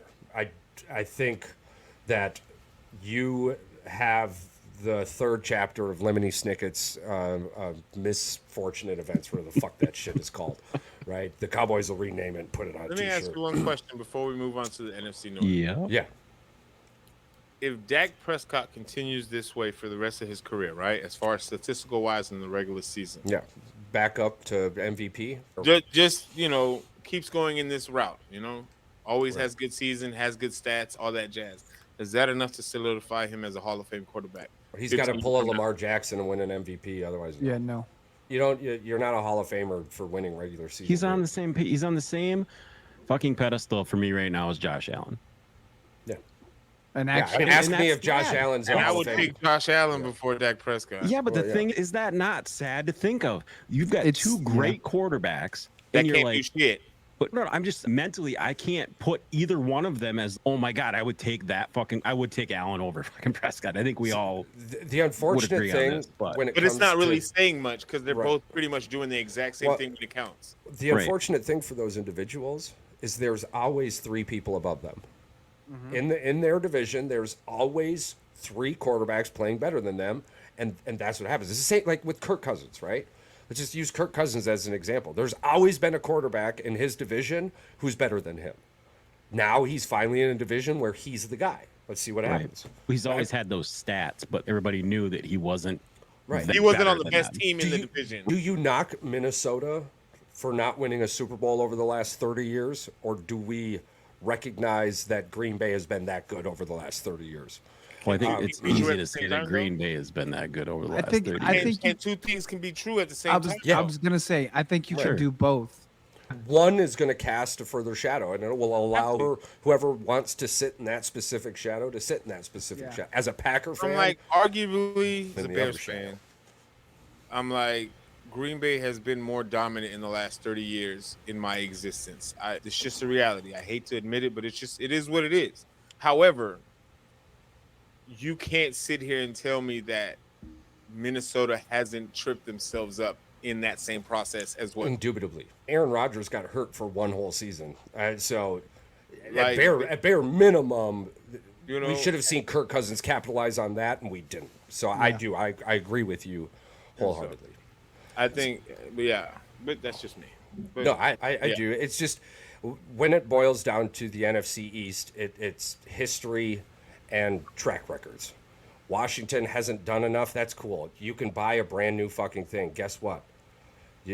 A lot of the times you send it back because it came out of the box broken, right? That's Real glitches. That's why Yeah, you don't buy the absolutely. new shit right away. You don't buy the new iPhone as soon as it comes out. You guys want give to it- hear something? you give it a That's few really. months. You want to hear something really funny? what's that? So I was listening to a sportscaster guy talking. It was a podcast.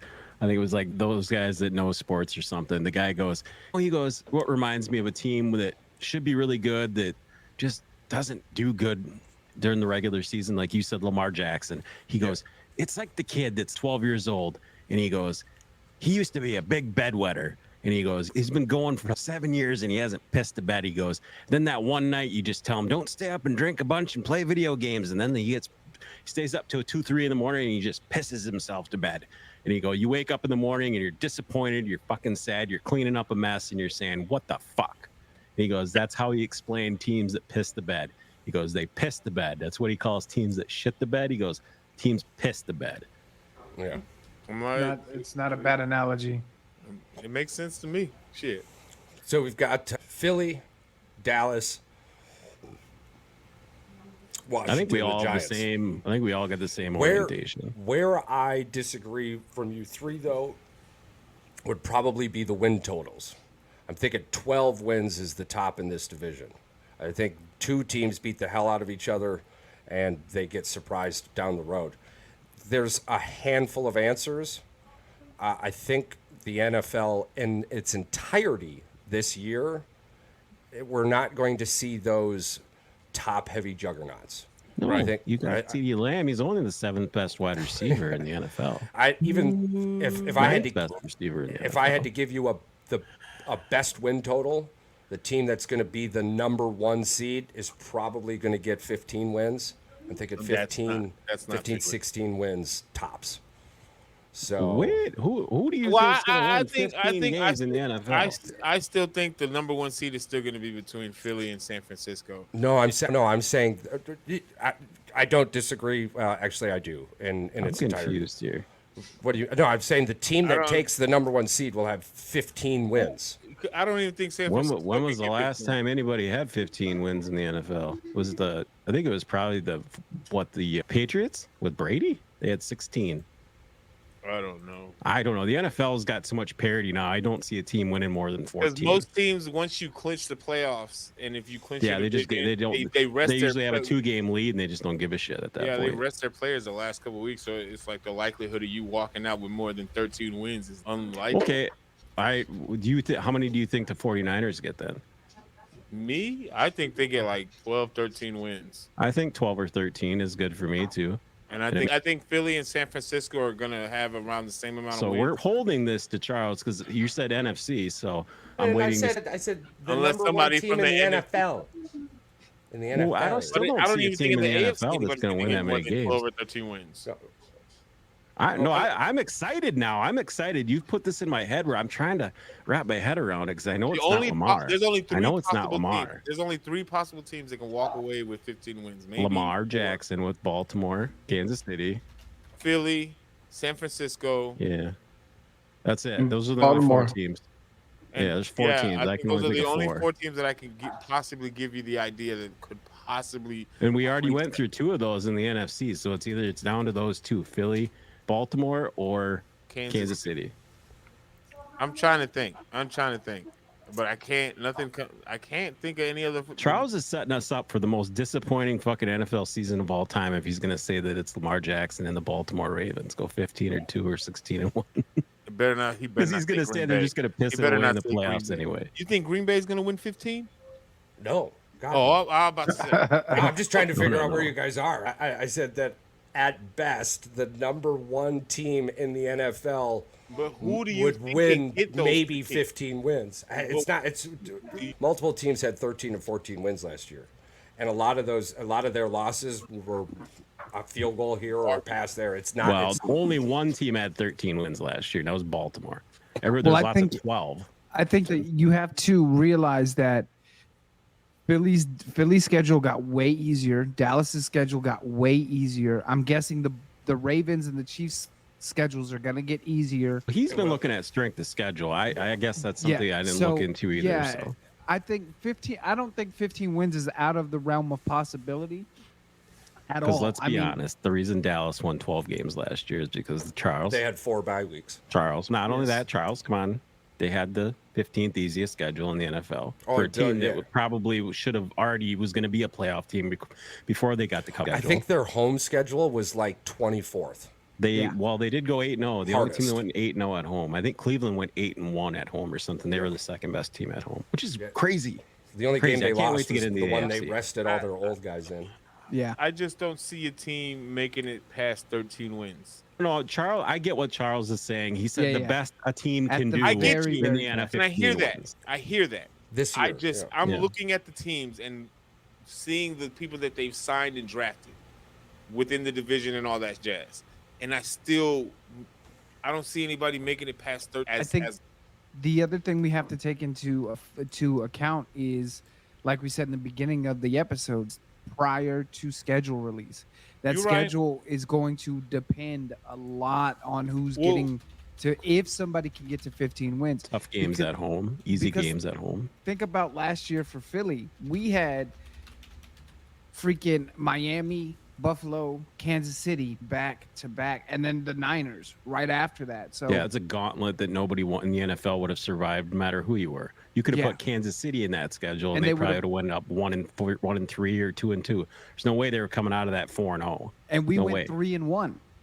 Yeah, That's the crazy thing is like when people are like the Philadelphia collapse, da, da, da, da, da, motherfucker, we had the hardest gauntlet of 4 games of anybody in the entire league last year. On every channel they said it. Anybody who watches football knows it.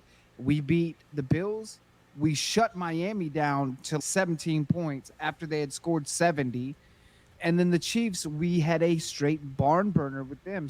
I just think the release of schedule and the position of different teams, like Philly and Green Bay, the reason I love this for week 1 is because we are seeing Jalen Hurts and Jordan Love at their peaks. They haven't had a chance to get injured yet. You know what I'm saying? This is fresh game. And you're talking about two of the best quarterbacks in the NFC. So that schedule release is going to dictate a lot on who's going to end up with 12-5 and who's going to end up with 7-10. Right. Did they figure out this whole jersey thing too? No, that's still not resolved. I I'm think imagining they're going to wear white. I think what's going to end up happening is Philly's going to be in our all blacks, black helmet, black shirt, black pants, and Green Like Bay's going to have with to a go. white eagle on the side. Yeah. Yeah. And then then Green Bay's Bay gonna will have have to like do the all same white. deal with it's all white with a black fucking G on the side.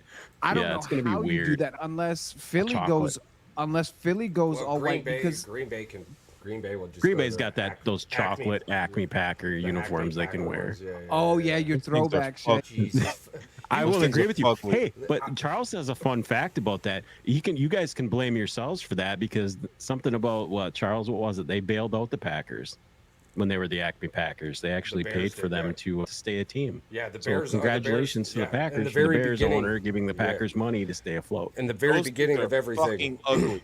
Yeah, in the very beginning of everything, the Packers could not pay the player's salary and some other salary. I think it was to But- keep the stadium and stuff too. Yeah, But the Bears owner, wanted the very- rivalry to keep going on, so he the paid. Packers were the only team that filled the Bears stadium.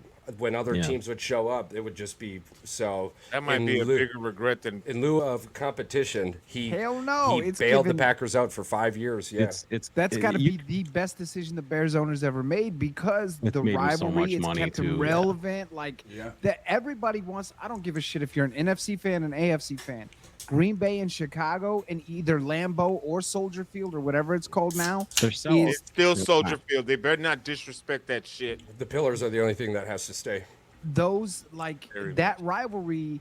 You talk about It's a heartbreaker. dudes just beating the shit out of each other in the absolute Don't get me coldest wrong. environment. Is Where Don't Paul's get- coming, where Paul's coming from, is a 10-season beatdown, and he's just sick of it. I'm tired. I feel it. I get it. you're the Commanders fans of the NFC North. Matt, The NFL, Fuck you. the NFL Fuck heard you. Come on, man. the NFL heard your Fuck cries. The NFL heard Tears your coming out of cries, that and you one. know what? You know what you were gifted. You know what you were gifted this year. The 6th easiest strength of schedule. you know Which what that blows means my to me? mind because You know what that means to me? yeah, everyone other than the Packers and the Lions you play is going to be means dog diddly shit. shit. It means shit Diddly to me. shit. Not yet. Not No, until no, that this first is the thing. snap. Listen, I'm gonna just say this. Charles, can we just segue into it? Can we just do it? That's what. Let's we just did. go into it. Let's just That's do what it. we All right. did. So this is probably going to be the most difficult division, I think, out of all of them, just because outside of maybe the AFC North, and that'll be next week episode. Every one of these teams, potentially, if they play up to their expectations, could be a playoff team. Now, with that being Could be. said, Won't be. Patrick, I'm not gonna be a fucking delusional fan, and I'm not gonna say we're gonna win the division because I'm not gonna put myself in that kind of fucking disappointment yet. However, for the sake of fuck this and fuck everybody else, Minnesota is getting regulated, and they can suck my dick. Oh, I think everybody. Oh, come on now. We all thought that was going to happen anyway. Honestly, I still think Detroit's going to repeat as division champion. However,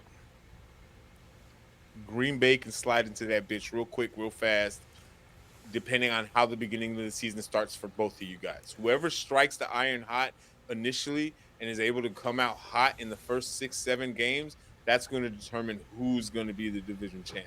We And have that the even goes with 13th. Chicago as well. Let's be realistic. Wouldn't you, as a Bears fan, would you be happy with a Packers split? Even a home and home split with the Packers, just to get that if monkey off your back. me personally, Yeah, just for the sake of talking shit, to be able to have that win, just for we the hell gotta of it? whoop Yeah. y'all's ass twice. Okay, okay, so he's taking this completely the other way. I gave you an out on this one. and Four you took minutes it- ago, I'm not going to be a delusional fan. 4 However, minutes later, I didn't realize No, this is Devontae the Sweat was on passion the coming out in his podcast. voice, though. I This is would, it. I would be. Listen, we can go 9-8, and we Yeah. beat y'all twice. It's a fucking win for me. Super Bowl. The Lions used to say 9 that and However- 8. You could win 5 games as long as 2 of those have a Hey, Green bro. Bay L next to him. He don't give a shit about what else Now, happens. realistically, it's being a split is probably the most ideal Logical and It's- realistic. Yeah. And it's like, as much as I would want to beat y'all at home, I think it would be so much sweeter to beat y'all in Green Bay. Like, to walk away and go home and be like, hey, fuckers, we own you bitches.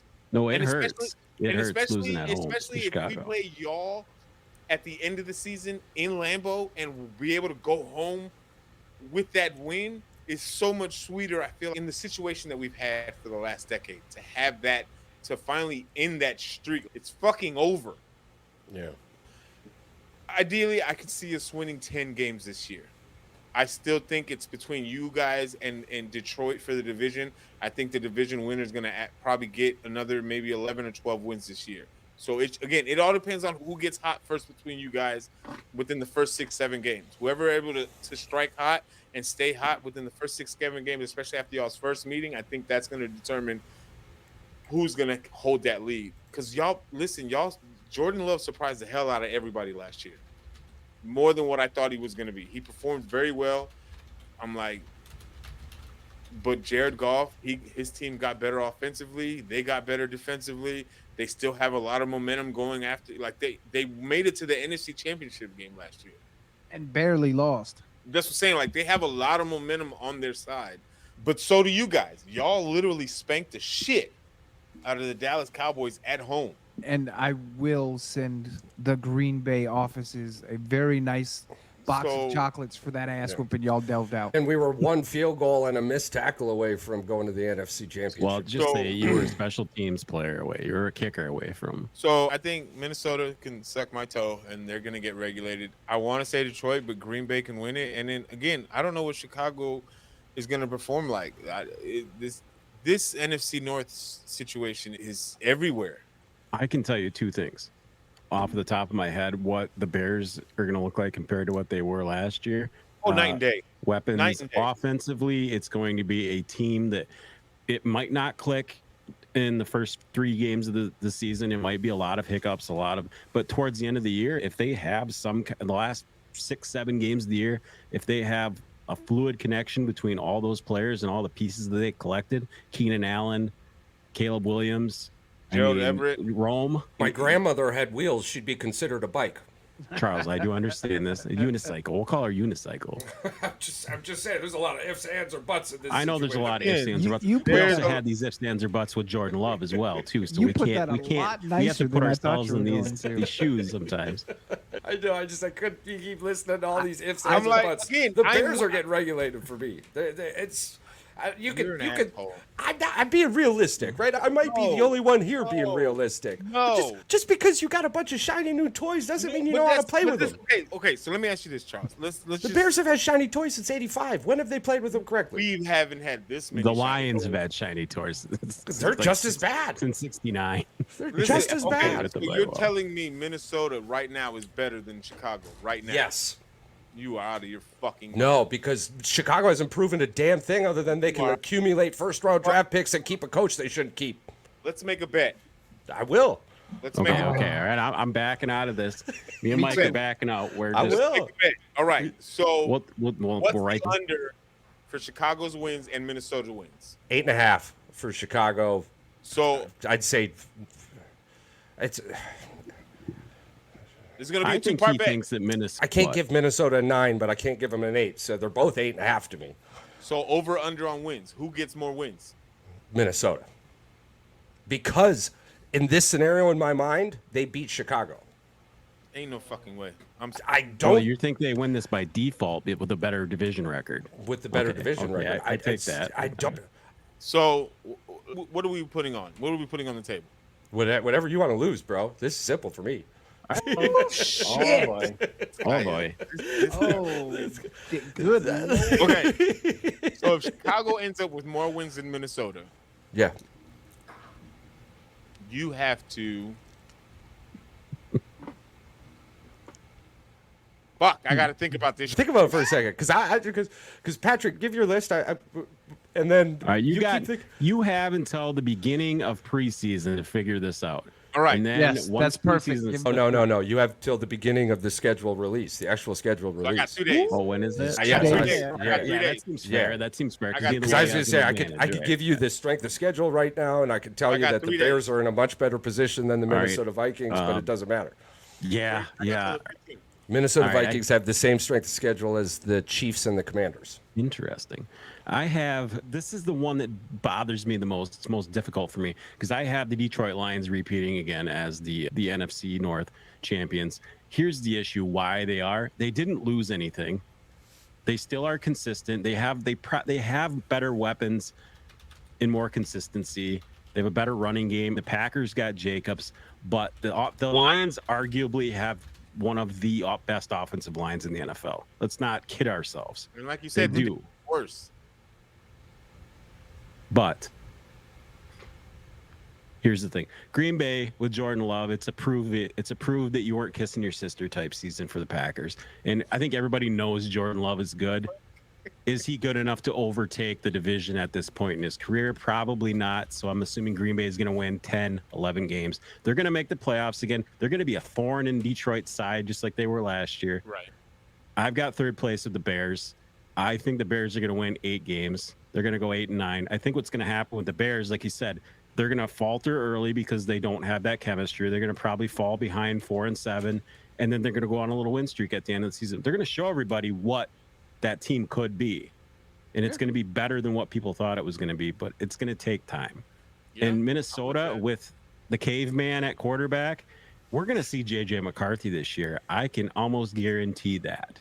Oh yeah, because they Because- signed that Sam Darnold, right? Yeah. he's Yeah, gonna they get got benched Sam by Darnold, week the 6. surfer caveman from USC. He's gone by week 6. He's on the bench after week 6. I think he is. Damn, that's Charles, generous. You, I was think gonna he's say week last in the 4. season? I think what? they give him 6 games. Minnesota is stupid when it comes to quarterbacks. I'm going to give him week 6. They won't 6 bench weeks. him. I think they're going to give him 6 weeks before they switch to JJ. I was just going back over the last 20 years looking at the NFC North winners. And in the last 20 years, the Chicago Bears managed to win back-to-back once. The Minnesota Vikings managed to win back-to-back once. The only other team in the last 20 years in the NFC North to go back-to-back, including back-to-back, was the Green Bay Packers. It's crazy to me to think that an NFL draft can give you I don't know. I'm at a loss for words because an NFL draft has nothing but unproven players in it. In a world that requires you to have that credibility, right? It's yes, Caleb Williams is awesome, but he's rocking a at best 49% chance to succeed. Go bet money on that. That's fine. You have a 51% chance to lose. Glass is half full. The Minnesota Vikings, year after year, continue to do better than what everyone says. The only 2 solidified things in the NFC North in my lifetime has really been the Bears front office and the Detroit Lions as an organization. So I don't have faith in the Detroit Lions this year. They're going to be a good football team, of course. They didn't get worse. But winning in the NFL consistently, back to back, is fucking difficult, especially when we're talking with people like Philadelphia down there knows this all too well. If the Philadelphia Eagles won the division last year, this entire conversation would have been a hell of a lot harder for Mike than we all realize. Yep, absolutely. It's not about do I think the Chicago Bears can't be great? Absolutely. Talk to me next year. I think that with time, with the building pieces, absolutely. And I love Paul to death. But the relegation in the NFC North continues to be the Chicago Bears until proven otherwise. I think it's going to be Green Bay. Detroit and Minnesota are going to be a hell of a lot closer than people realize. Just because, to me, Detroit is a wild card. Dan Campbell is a great coach, absolutely. But when you have a great coach that also costs you games, that's not Kevin O'Connell. That's not Matt LaFleur, and it might not be Matt Eberflus, right? Don't hold your breath. I know, that's Here's what the I'm saying. thing: It kills if me. you can always give that coach comment to any team that blows a lead and loses a game, so it happens every year. So it's just the coach on the other end of the losing game. I don't disagree with you. Because whose fault was it that Green Bay lost the playoff game? a kicker and a missed tackle. No, you can't put that on the kicker because kickers miss kicks. It just happens. Our kicker it was happens. missing kicks Part all of the year, game. so the special teams coach is trash. Why didn't they get rid of him earlier in the season? So the coach is the one that does the firing. So blame the coach. I'm just saying we Yeah, want the to put special teams blame on coach's this team that ass. loses. Yeah, I think Who's kept them on though? yeah. But, Well, but, who kept- but what yeah, I'm what who I'm kept talking about Barry? but what I'm talking about specifically, has Dan Campbell cost the Detroit Lions fucking games because of his coaching decisions? yep. That's all I was saying, right? And I'm So you're using saying- that. But then you're saying if he gets better, then they wouldn't lose those games. So you're saying that he's If not, he's- he's not going to get better as a coach. I don't see him switching from a You don't player see him coach getting to a better? coach. I don't see him switching from a player coach to a coach. Do you Yeah, that would be consider- it'd be too much of a drastic style change for him. That's Do you- not a change you can make in one season. The two of you both are in agreement. You guys, Paul, are you in agreement with this too? That you believe that he's just a player's coach and he's a people pleaser when it comes to the guys on the team. Everybody loves him with that whole kneecap comment, bite the kneecap. If the offensive line says go for it, he's going to go for it. That's a terrible decision. His big thing always was is that if you're a Lions fan, they hate when he does this. They think it's funny, but then at the end of the day, like you said, if they lose, it is a judgment call by him, and he did lose them the game because he did something. And he's stupid. been doing it for 3 years. So what Well, I makes know me that. think? What makes me think he's not going to do it in the fourth year? He's not going to unless ownership says, "Hey, knock the shit off. It's time to frickin' start using your noggin. Let the offensive minds Let me ask you do a this. little bit more shit." Has every year that he's been there, have they not gotten better? How much better can you get than the NFC Championship game? So are we talking Super Bowl? I'm just saying, Year, year maybe? they've gotten better. No, I mean, to me, it's the NFL. Aaron Rodgers wins a Super Bowl in 2010. Every single one of you thought he was going to win 5 more. He should have. Even as a Bear fan, you didn't think he was going to win more Super Bowls? He should have. I'm talking. We're in 2010 right now. Fuck the rest of the time. We win. Now, time as a machine. fan, we wanted him to win more, but that's us. Every analyst in the world was saying he's going to win fucking 5. It was all over ESPN. It was all over Fox. This is the biggest issue that I had with Green Bay when it came to, especially after y'all won in 2010. Y'all never built around him the way that y'all should have. That was ownership. Again, Yeah, we could. But the point of yes, that, he should have. Between, I've said this numerous of times. I am a Bears fan. And fuck the Packers more Right. than anybody else. However, between Brett Favre and Aaron Rodgers, the fact We only that have they 2. only have 2 fucking rings within a 20-year span doesn't make sense to me. When they should have at least 6. And we could blame Mike McCarthy. Yep. I'm like, he has part of the money, but it's also Aaron Rodgers. It's also the offense. It's also any other coach. It's the front office, the lack of wanting to give him weapons offensively, the lack of wanting to build a defense consistently. It's the Right. lack of wanting to draft him weapons late into the. I'm not saying that y'all don't Arguably, draft. outside of a running back and a number 1 wide receiver, that's all they ever had when they went to those Super Bowls. You had Jordy Nelson one year, you had Devontae Adams the next year. That's all they had.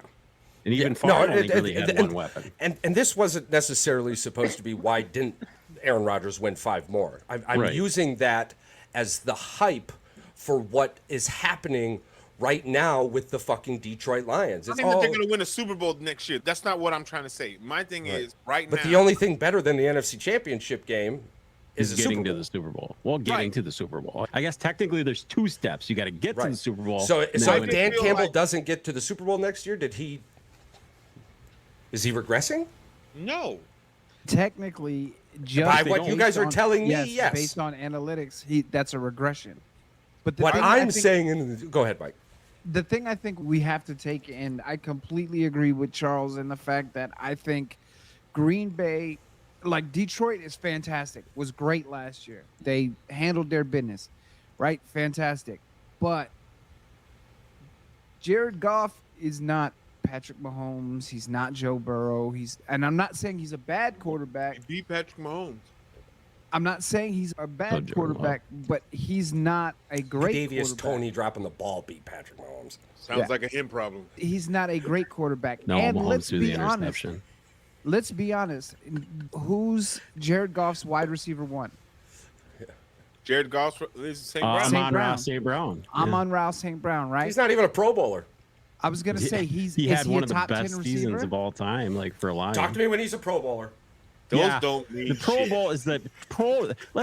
Can we get into the Pro Bowl for one? The Pro Bowl is the biggest dog shit fucking of nonsense fucking thing on the planet. Next to the freaking, next to the Major League Baseball fan vote All-Star game, which players who don't even fucking play get into the All-Star game. Yeah. Talk I to me just when a think- guy who's not on IR gets on the fucking Major League Baseball roster for All-Star game. Talk about That's funny. stupid. Dude's gonna cast and he's in the he's wearing his All-Star jersey. It was like 5 years ago. Some dude was on the All-Star game and he had a cast on. Why? I just Pierre-Paul blew his fingers off. Yeah. That's funny. Oh my god. Oh yeah, it was a Pro Bowler, right? Yep. I just think the NFC North, like Paul said, I think the It's a NFC giant. North is probably the hardest division relegated. in the NFC officially to predict because Jordan Love did come out and show his ass last year. He played like somebody had a fucking can of goddamn butane and a lighter to his head. He was on his shit. But the Lions did the same thing too. Now, here's my problem with the Lions, right? The one player they picked in 2022 to have a good season who is turning out to be significantly worse than they thought is Jamison Williams. They made that draft pick and he is not working out, right? They also don't have a running game. Who do they have in the who's Detroit's running back? Number Gibbs one. and Montgomery. Yeah, Jameer Gibbs and I know you fucking lying. Montgomery. Yeah, they had a pretty good running game last year, I think. Jameer Jordan Gibbs, Love. I'll give.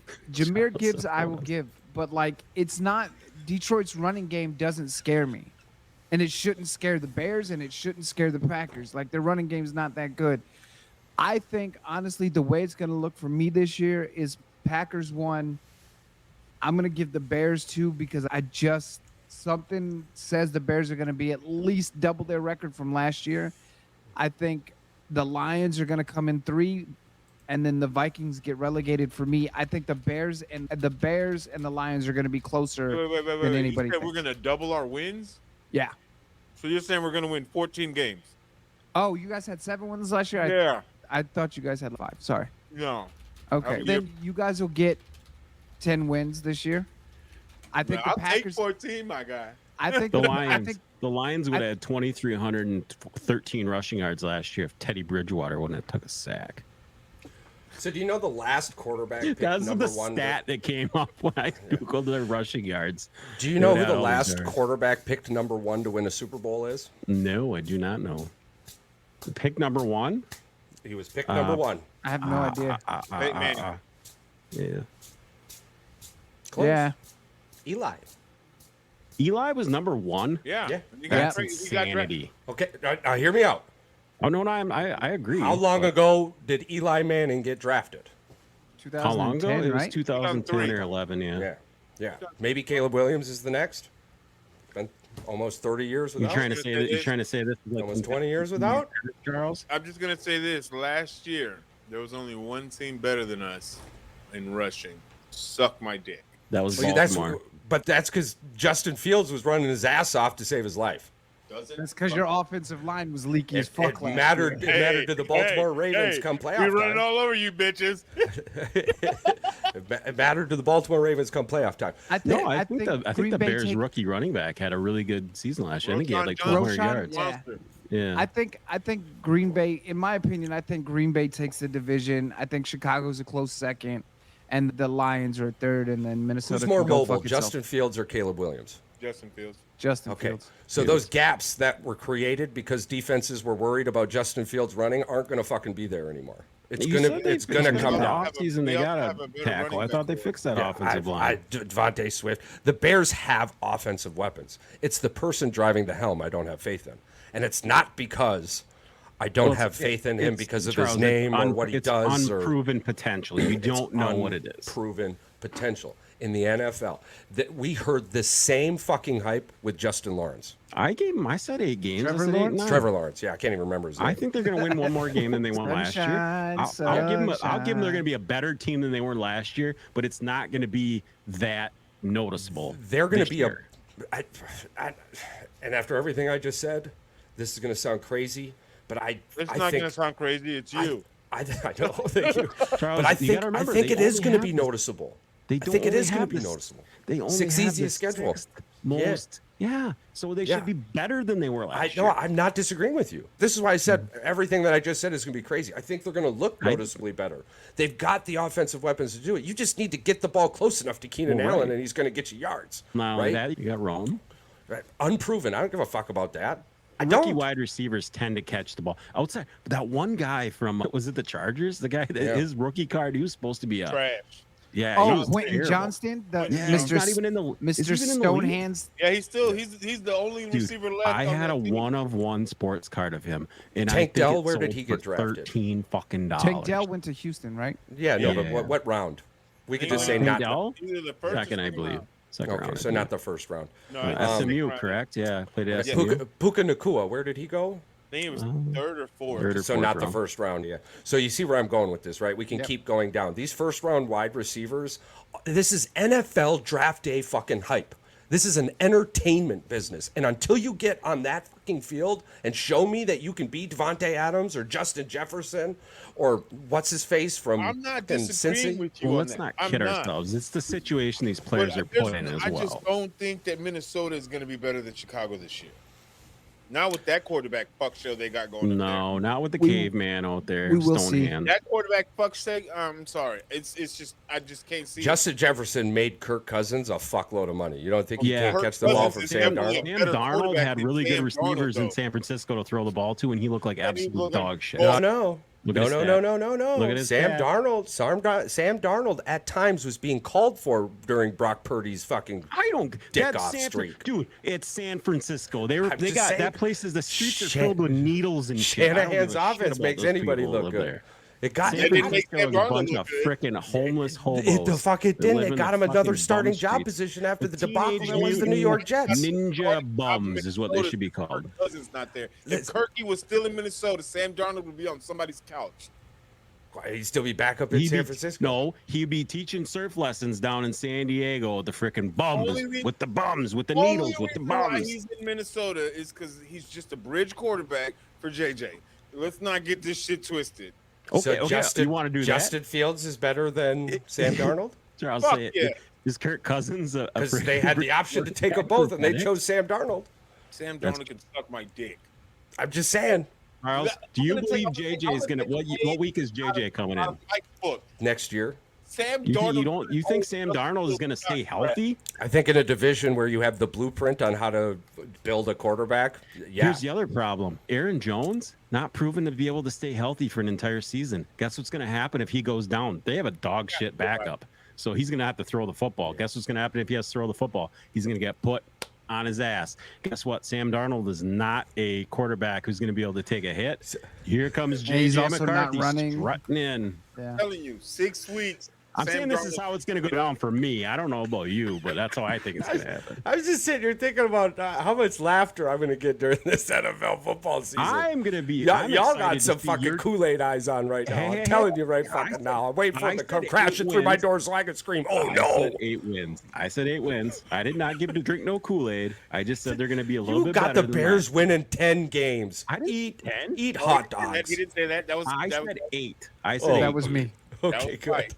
Okay. And All right, then they I'm going to said- take that hot dog back. I didn't say 10 wins. I said 8, maybe 9 wins. Look, the only reason that I give Being against Green Bay. the only reason I give Chicago 10 wins is because Paul's your There- best friend and you love him to death? no, because I'm kidding, When I'm does the kidding, I'm schedule kidding. come You out, know- guys? when On team Philly posting. in 2019 when Philly beat the Bears on a double doink, it was like one of the best memories of my life. Still But- to this day. No, I give Chicago. I just think Chicago is going to be better. Caleb Williams be damned, and y'all know how I feel about it. I think they should have kept Justin Fields and just drafted a receiver and built Right. around Justin. But I think, They tried for 5 years. 4 years. anyways, I just think Chicago is going to be a little bit better than people think, and I think 10 wins. I think 10 wins is their absolute ceiling, but I think 7 wins is their floor. Yeah. So But- we'll see. Did Minnesota have a running back last year? Yeah, they had who was Minnesota's running back last year? Addison. Jordan. Addison. They have Addison as well as a receiver from Right, yeah. It was USC. Madison, right? Yeah, but Madison's still there, right? Dog walk. I think he's the backup to Aaron Jones. Absolutely. Yeah, Madison. He's a pretty good running back too. Yeah. They also It's had that Cam offensive Akers. line that's kind of. There's no fucking way Sam Darnold is making that team that much better than the Bears. There's just no fucking way. I don't think they got worse Ooh. with Sam Darnold. That's my point. You don't think that? You Madison don't think only because had they went from 700 Kirk running yards Cousins to last Sam year. Darnold, they didn't get You worse? seen what fucking Kevin O'Connell did with Joshua Dobbs? Are you kidding me? That magic who's Kevin lasted for O'Connell? 1.5 games. Calm the fuck down. 5 picks, 5 touchdowns, 5 picks. Oh, you're too. talking about you're Kevin O'Connell, the coach. I was like, Kevin Yeah. O'Connell. I'm like, who the fuck is Kevin O'Connell? I The said coach. Kevin O'Connell is a much better coach than Matt Eberflus. Yeah, the Dobbs thing lasted what, 1 game or 2 games? 1.5 games. 1.5 games. And Yeah. he ended his tenure 5 picks. Oh yeah, 5 no, it's touchdowns. the last 2 games with Dobbs was Let's terrible. be honest, Oh, Charles. yeah, that We'll keep shit. this whole thing going. That is definitely a coach issue. I like him as a coach, but I think he makes stupid play calls as well. O'Connell. Who do you think is a better coach, Matt Eberflus or Kevin O'Connell? Neither. You got to I was pick gonna one. say the same answer. I have I would to say go. O'Connell's you a guys- young, probably guys a are young, drugs more right now. intelligent, better coach. Yeah. But Kevin I'll O'Connell's take a good O'Connell. coach. I'll take O'Connell over Eberflus any day. But You don't I'm have not a choice. taking you, that. you would take Dennis Allen over fucking Matt Eberflus at this No, point. no, But I'm not let's trusting give him an Sam even better Darnold one. over Caleb Williams. He would take Weiss. You would take Weiss over. Yeah. Yeah. Charlie Weiss. I'll take Charlie that. Weiss fat over fuck. it. Yeah. Take Romeo Crennel over Romeo fucking Cornell. Matt Let's keep So going. you got a Who's the guy- that likes to sniff feet. So or you don't whatever even from trust the Jets? guy who's telling the guy driving the helm what to do, and He's we don't worried even know about what the he. defense. Charles, we all love a backseat driver until we get in a car accident. So let's just have this little conversation here and make it fun. Listen, I'm not disrespecting your decision because. Well, of course not. No, this is the podcast. This is the you whole have point of valid this. points. You have valid points. I'm not discrediting the points. It's just in my. I'm sorry, brain, Minnesota, you're out though. I lost this one. It's 1-3. In but- my brain, I just can't come to grips that Sam Darnold makes Minnesota better than Caleb Williams does for the Bears. I can't. That sentence doesn't make sense. And I don't disagree with you there. But Kevin O'Connell makes the Vikings better than Matt Eberflus makes the Bears. And That's and a I- true we're- statement. And I think- Again, we're definitely gonna fucking see who's And the you've better gotta- head coach this time around. because you've got a We dude got a rookie unproven. quarterback and we got a dipshit quarterback. Yeah. Arguably, the I wouldn't Jets call him a ruin dipshit everyone they quarterback. touch. They even broke Aaron Rodgers. So Definitely not better than. Does Aaron Rodgers follow the Brett Favre train all the way through and retire in promise you, Aaron Minnesota? Rodgers is going to He Minnesota. regresses all the way next. back to Minnesota. and promise you he's finishes going it. Would that piss y'all off? What? Would that Hell no. low-key This is piss- what this. No, this is what fucking I Minnesota have- takes all of our players. That's This like is fucking manifest, normal, it's dude. like manifest next week. destiny. What's that?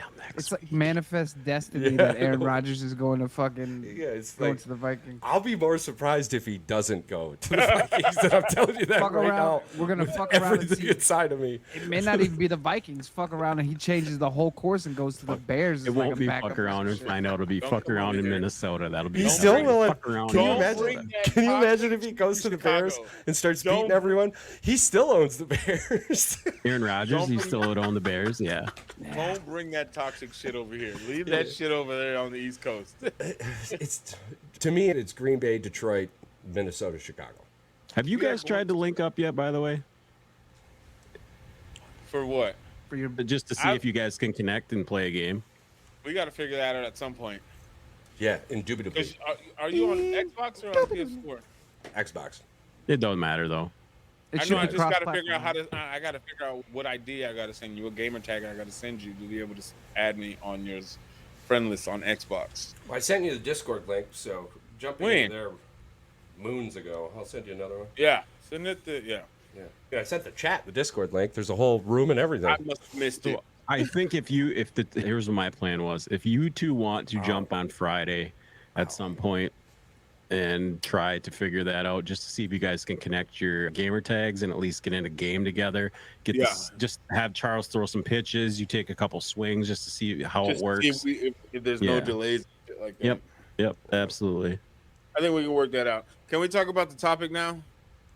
You want What to talk topic? about the 30 players that apparently could play It's not in the even. NBA? This is my whole issue with Austin Rivers' dumbass, and it's not taken away from the athleticism from an NBA player, NFL player, because clearly when you make it to the league in whatever sport you play, you're top tier, you're cream of the crop. You've made it. You're here.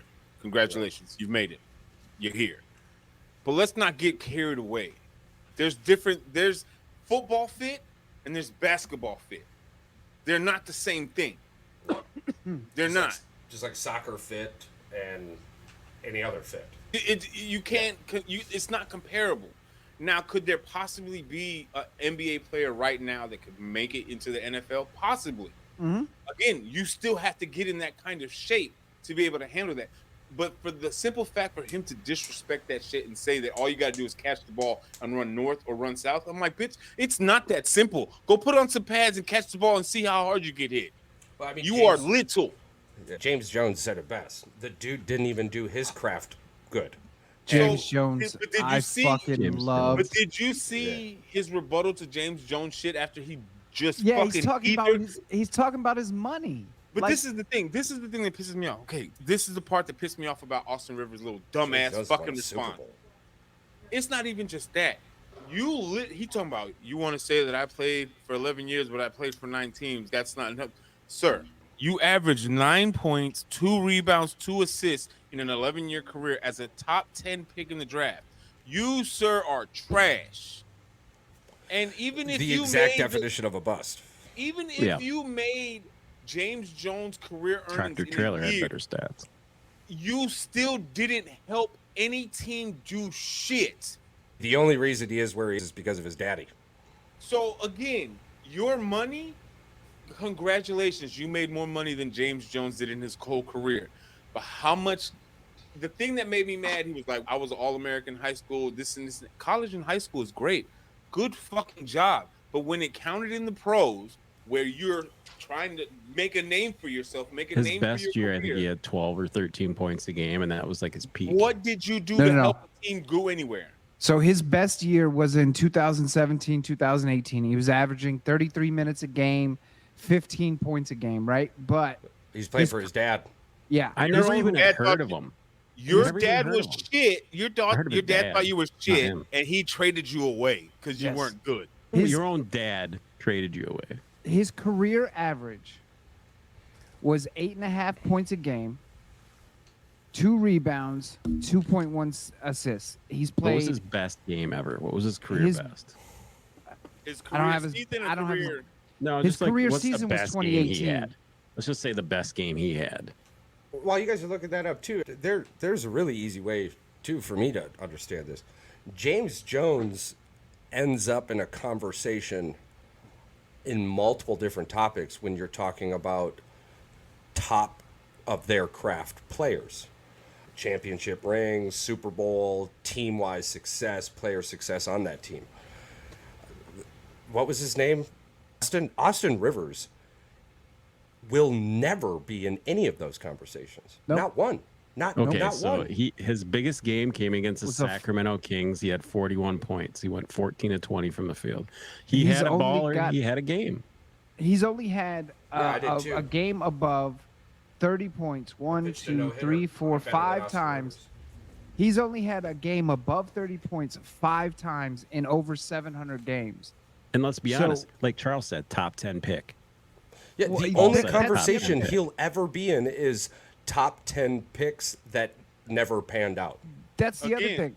You're This is supposed the to be a thing. top 10 pick. You're supposed to be somebody in the You're league. supposed to. You should at least average double digits, double figures. Your Well, your this whole is the And career. thing. you led your high school team, McDonald's All-American and Duke for 2 years. You led them in scoring, but your averaging in the pros is Trash. barely 9. Cool. Well, and this is the other thing too, right? Like There's James another Jones Duke said it guy best. that did the same thing. James Jones said it best. He was like, "Look, I've led the league in touchdowns. You have never led the NBA in shit, except Yeah. for sitting on your ass and nepotism. That's it."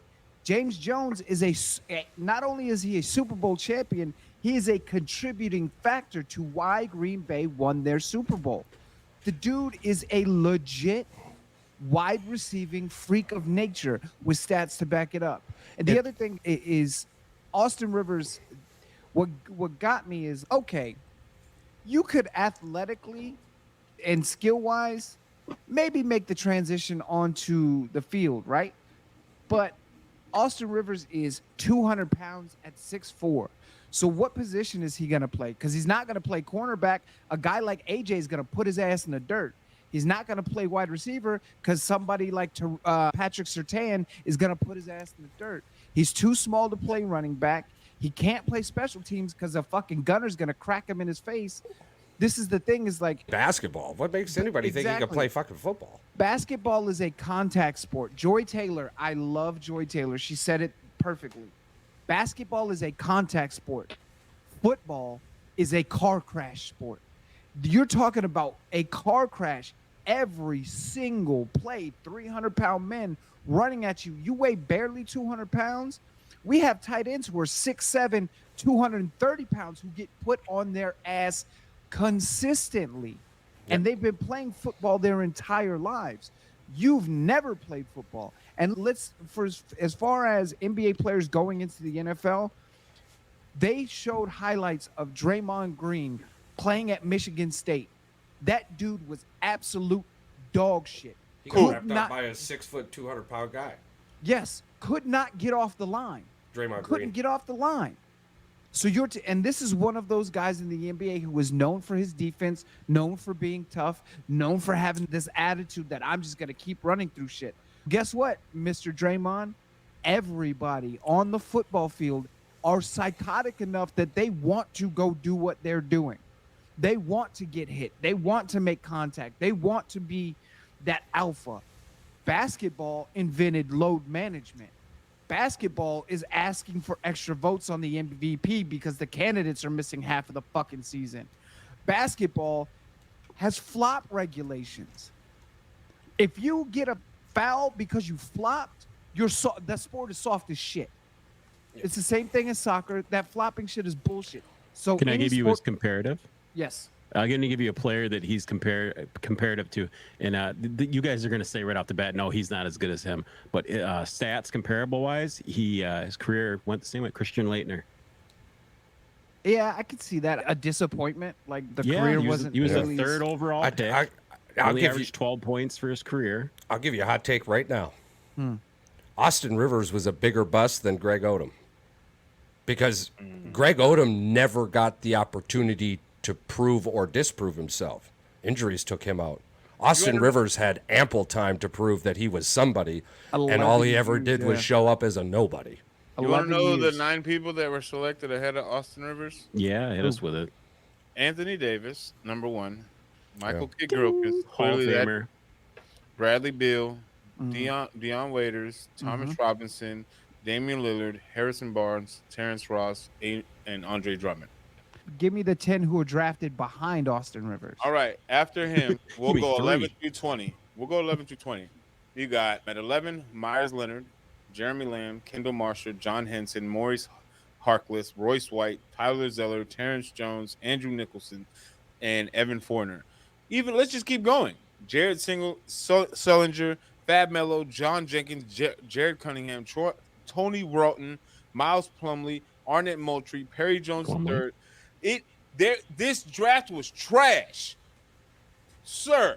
No wonder you went 10 because there was nobody to pick. And honestly, if you could redo the draft, Fournier and Plumlee would go before you. Oh, Jeremy Lin Anthony would go Davis. before him. Clearly, Anthony Davis clearly the best player in this draft. Clearly, No, Lillard. Dame Lillard, yeah. Yeah. Okay. Yeah. Anthony Davis second then. Yeah. Damian Lillard would rookie of the year. Clearly, that was duh. Yeah. Anthony Davis second best player. Bradley Beal the third. Harrison Barnes, you could put him up there just because. Andre Drummond, I believe, was a double his career. Andre guys. Drummond He was a double pretty champion good. in Yeah. Detroit until he started. He's like the rebound fucking king. Yeah. I'm in the surprised NBA Detroit for a didn't while. pick up Austin Rivers. Out of this whole draft, there's only one, Thank God we didn't. two, You might have 3 4 players that are champions, which is I don't remember this guy Anthony in college Davis. at all. Here's the played thing, for Duke? Austin That's the- Rivers, I remember him at Duke, but it wasn't. Oh, he played for Duke? I thought He played for Duke. North Carolina. No, he played for Duke. he wasn't terrible, but he's making it seem. So wait, he had the greatest college coach of all time as his coach, and Coach K. Yes.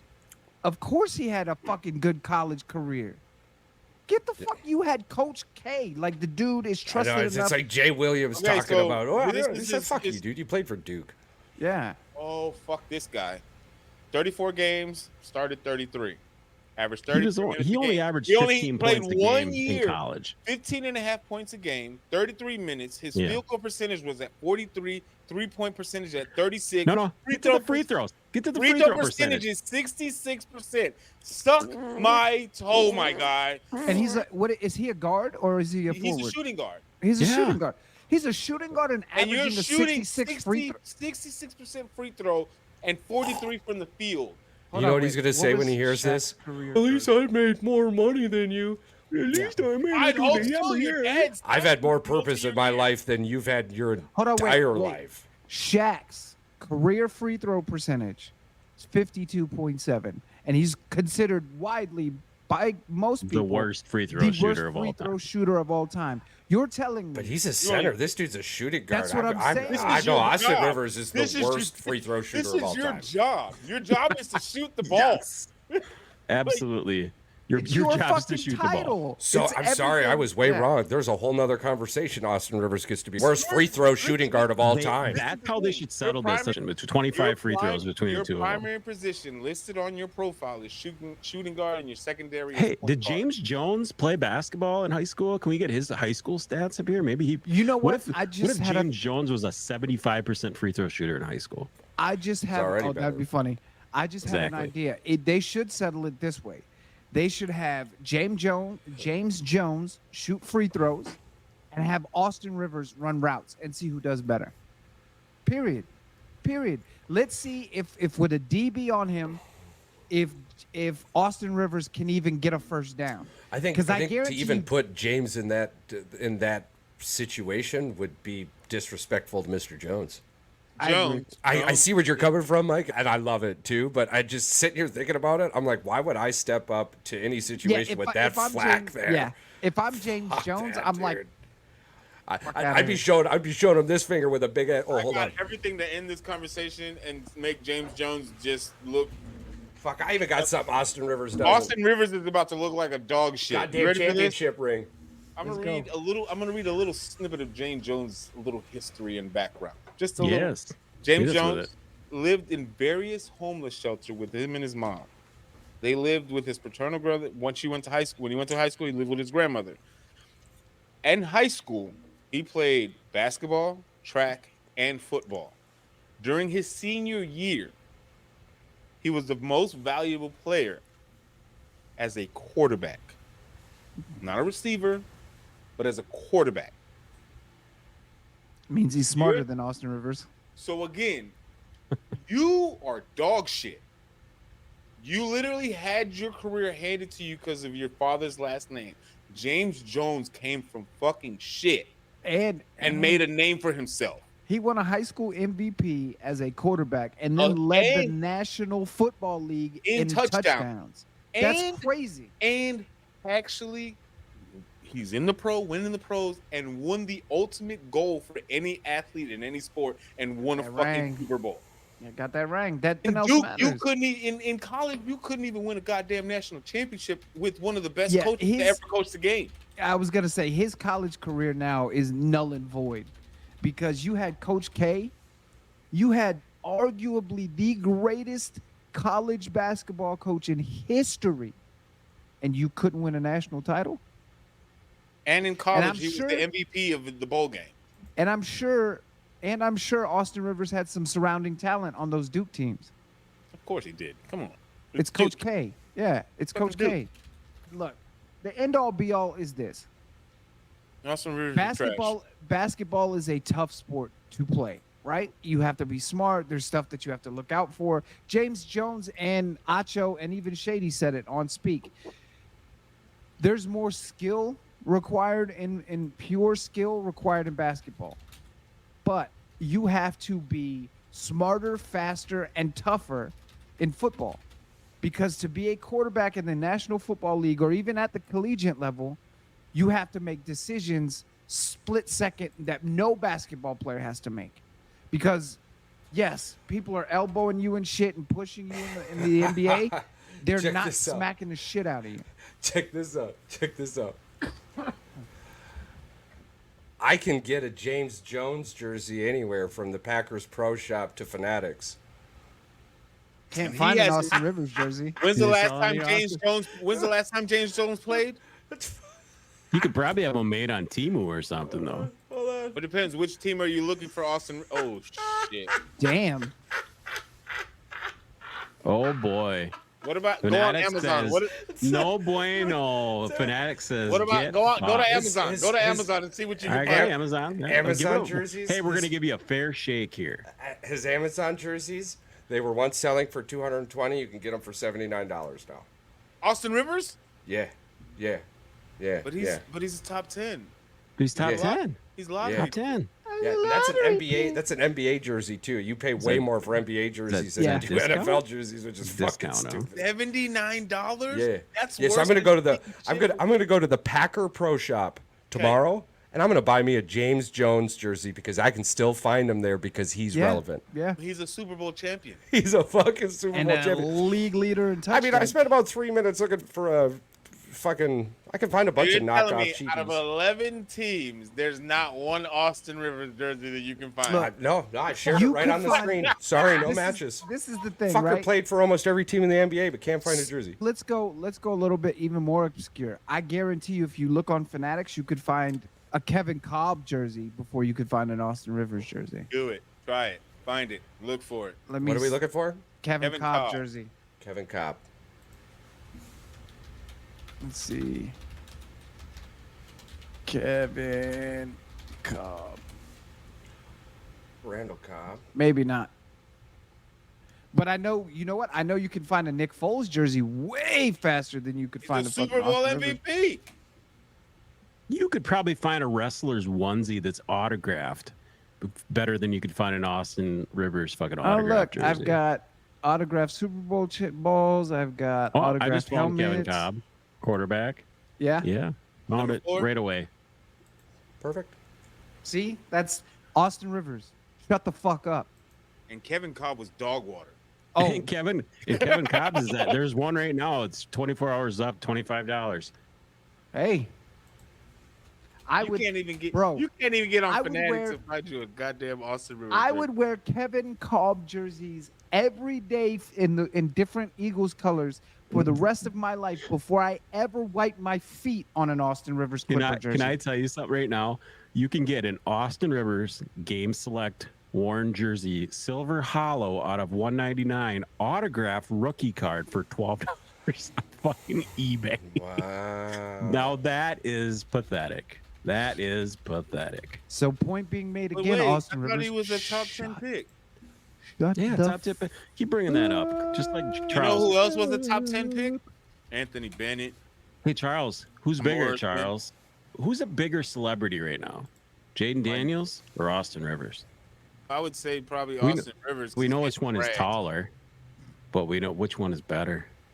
Yeah. Fuck, that's gonna be hard, man. That's funny. I don't know. Hey, before we start getting close Don't to wrapping do up, it. can I Don't do it. say my little thing, my little piece? Of course. All right, guys. I've talked to Chucky and Pat and Paul, and they all know this is coming. Financially, I can't really afford to concentrate on doing the podcast right now. So, for the time being, this is not a permanent thing. This is not a decision that I've made lightly. I'm going to step away from the Heat Check, and I'm going to step away from Check the Woods, and I'm going to leave the Heat Check and my CEO spot of Check the Woods to Paul and his very capable hands. I have to sit back and finish this. I have to finish this last month out with my school so I can get my bachelor's degree, which is number one. And then I have to reevaluate my working situation. So most of you guys know I'm disabled veteran. I'm 100%, so I don't technically have to work. But the money with 5 people in a household In on the middle of a recession. in the middle of a recession plus inflation with the single income right now doesn't work. I hate it here. Being denied the Social Security hurts too, but all of that being said is I'm physically able to work. I'm hoping not to have to get a 40+ hour a week job, but if I do, I'm fine with that too. There's some things that are coming up that just financially won't allow me to concentrate on the shows the way that I need to, and I don't want to be neglecting the Heat Check or be neglecting you guys. I'd rather take a leave of absence and get my shit figured out, and then come back, because I know for a fact that we're right there. We're this close to the precipice of a whole different level of things going right for all of us. Unfortunately, I just have to put in a little bit more work away before I come back. But I'll always be around. You guys will see me on a couple of episodes. I'll drop by every once in a while. I'll be on the Heat Check. Like, I'm not going away. I love this show. I love the dynamic that we in the Heat Check have built with you guys. I love the network. I love the positivity, and everything we're trying to put out and everything we're trying to do is why I do this show and the Heat Check show. The other thing that I want to talk about is going forward. When I do come back, there will be no longer wrestling content associated with me. I have made the decision to completely tear away from my wrestling fandom just because of how negative and disgusting and toxic that world has gotten, to the point that Paul and I were planning a trip to WrestleMania and I have called it off. I just don't want to be part of the negativity anymore. The whole point for starting the network was to put out more love than negativity. So I'm going to take a permanent step back from that. If you guys want an explanation or want really to know how I'm feeling about that, on our YouTube, on our TikTok, on our Twitter, and... Well, it got muted on TikTok. Yeah. Then go to Instagram or Twitter or YouTube and look up Dear Wrestling. It will tell you how I'm feeling, why I'm feeling the way I am. And I think it'll give some clarity. But I just want to say, for what will be my last episode for a while, that I love you guys, man. This has been fucking fantastic, and y'all have gotten me through. There have been days that you guys don't even know that have been dark, but just texting and talking with the group chat has helped me get through some really fucked up shit. And again, not a goodbye. This is a see you later. I will absolutely be back. And trust me, when I come back and when we all get back to full strength, the train is going to be unstoppable when we get to that point. Trust me. So, like I said, you guys, I have loved building this relationship and getting to know you guys. And to the listeners, the comments, the support, the watching, the views, all of it, I appreciate it. The DMs that I've gotten, the recognition that I've gotten outside of the show, it means a lot. It just can't be my priority right now. Yeah, man. Don't worry, man. The train does not stop. You are still included in everything. Your thoughts, your wishes, your views, especially when it comes to anything, are always going to be upheld in the show. Every single time it comes up, whether that be Paul continuing it or you just continuing it through talking to us as well. You keep us updated on everything that's going on, and we're always going to be here for you every single day, every minute of every day, whenever you need us. So I couldn't have said it any better myself. Absolutely. And don't get it twisted. Paul will have probably his brother-in-law Myron and Jonathan, both guys who I love to death. The dynamic won't change because Paul talks as much shit to them as he does to me, if not more. Actually, no, not more, because it's different. Depends but, who I'm talking to. we still need to get one of these spammers on here, these people. You need to invite one of these crazy people that you get in an argument with on your Facebook page to the show, because Charles and I have said this 100 times and nobody has the balls to come on the show You know and what? talk to us. I don't get it at all. I'm gonna make you this promise. The Okay, next time I you'll post get one. something and somebody says something just off the fucking walls, I'm gonna screenshot it. I'm gonna share it in the chat. And if you guys think that this is crazy enough to put them on the show, the next thing I'm gonna do is I'm gonna DM on the side and be like, "Hey, you crazy motherfucker! You want to say that shit on the show? Here's the Come on. link." Come on with it. Yeah, absolutely. I'm more than happy to bring some fucking stranger on the show if they got the balls to say it to my face. Y'all, virtually. y'all will enjoy Myron and Jonathan too. Yeah, Those guys I'm are gonna- fucking dope. Yeah, they're both my brother-in-laws. They're very good sports fanatics, and they like Jonathan, especially. He likes that. He's like Charles. He got the most random shit that he comes up with. It's like fucking ridiculous. And fine. Myron is more like me, where he will hold receipts and talk shit to your Yeah. face yeah. and say whatever. He's a diehard. This is part of Paul's He's a family Saints that he was fan. talking about. Diehard Saints fan. So, yeah, look, the heat check will be there, and I will be back. It just Oh, I have no doubt in my mind Yeah. you're gonna be back. Listen, I'm gonna tell you this, like I told you before, like we've talked offline. This is my baby just as much as it is yours. And again, Jesus alone is the only person that can separate this, what we've created. And even before Pat and Charles came into our lives, what we had going on was, again, you talk about this show saved your life. Like this show, doing this with you, has gotten me out of so many depression moments I can't even count them on my hand.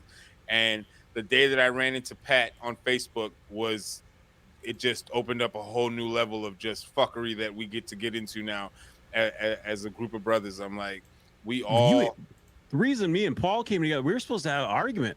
yeah, it We were didn't supposed work. to come on the show and argue. Remember? It didn't work. Yeah. We were supposed to have an argument Yeah, about something. because we were can't going back remember and what it forth was on something, and now. this has been an experience that I never thought that it was gonna get to, or at least as quickly as it's gotten. And it's like the genuinely organic relationship that us four have been able to create over the last, I don't know, almost a year now. It's been remarkable. Mike, there's no way in hell there's anybody on this planet that can replace your seat on this panel for anything. So whether you're here with us every week, sporadically, I'm like, this is me speaking to you as Paul, yeah. as the guy that you met in 2008. You are my brother. You're my best friend. There's nobody on this planet that I want to do this shit with. Again, by the time you get back, whenever that day is, I promise you, I'm going to drive down to San Antonio and I'm like, where's your fucking boss? He fucking quits. And I'm taking you in the car and we're going the fuck home. And trust me, that is definitely the goal.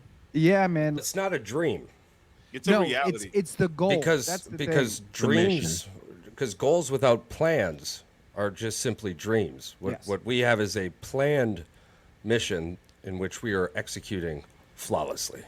Yeah. We haven't It's missed sometimes a beat since we started this shit. Yeah, and sometimes people don't realize like all the planning in the world is fantastic. Sometimes Life happens. Life be sometimes like. yes, sometimes life be life and sometimes the math don't be mathing.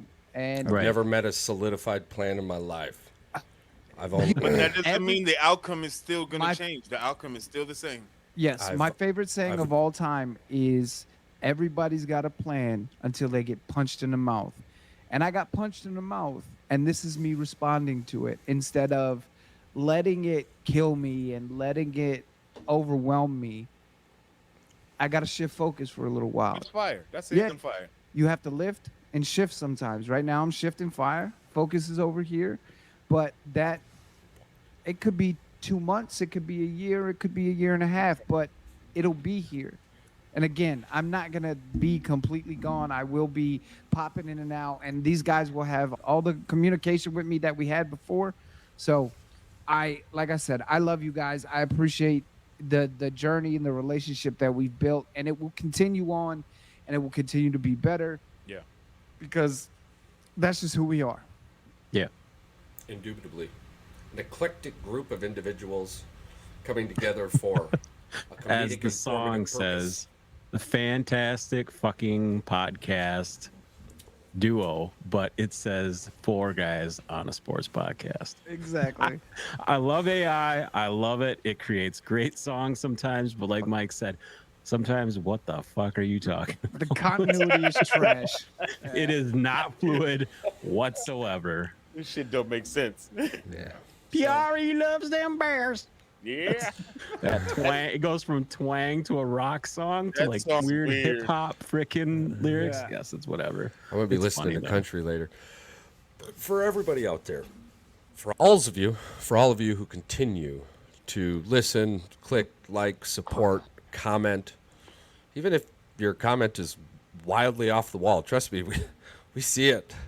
We all get really good laughs over it. Sometimes we question society, but for the most part, we have some good chuckles. But we only have these chuckles. We only have these moments because you continue to stay with us. You continue to be here on this planet that is Earth, as May continues to be and will always be Mental Health Awareness Month. So if you're having troubles, issues, or you just want to chit chat, reach out. Worst case scenario, you reach out to somebody else, I guess. I don't know. But Yeah. the point is, it's not that bad. We love you. We care about you. We all do appreciate you. And the world is a much better place with you in it. Smile more.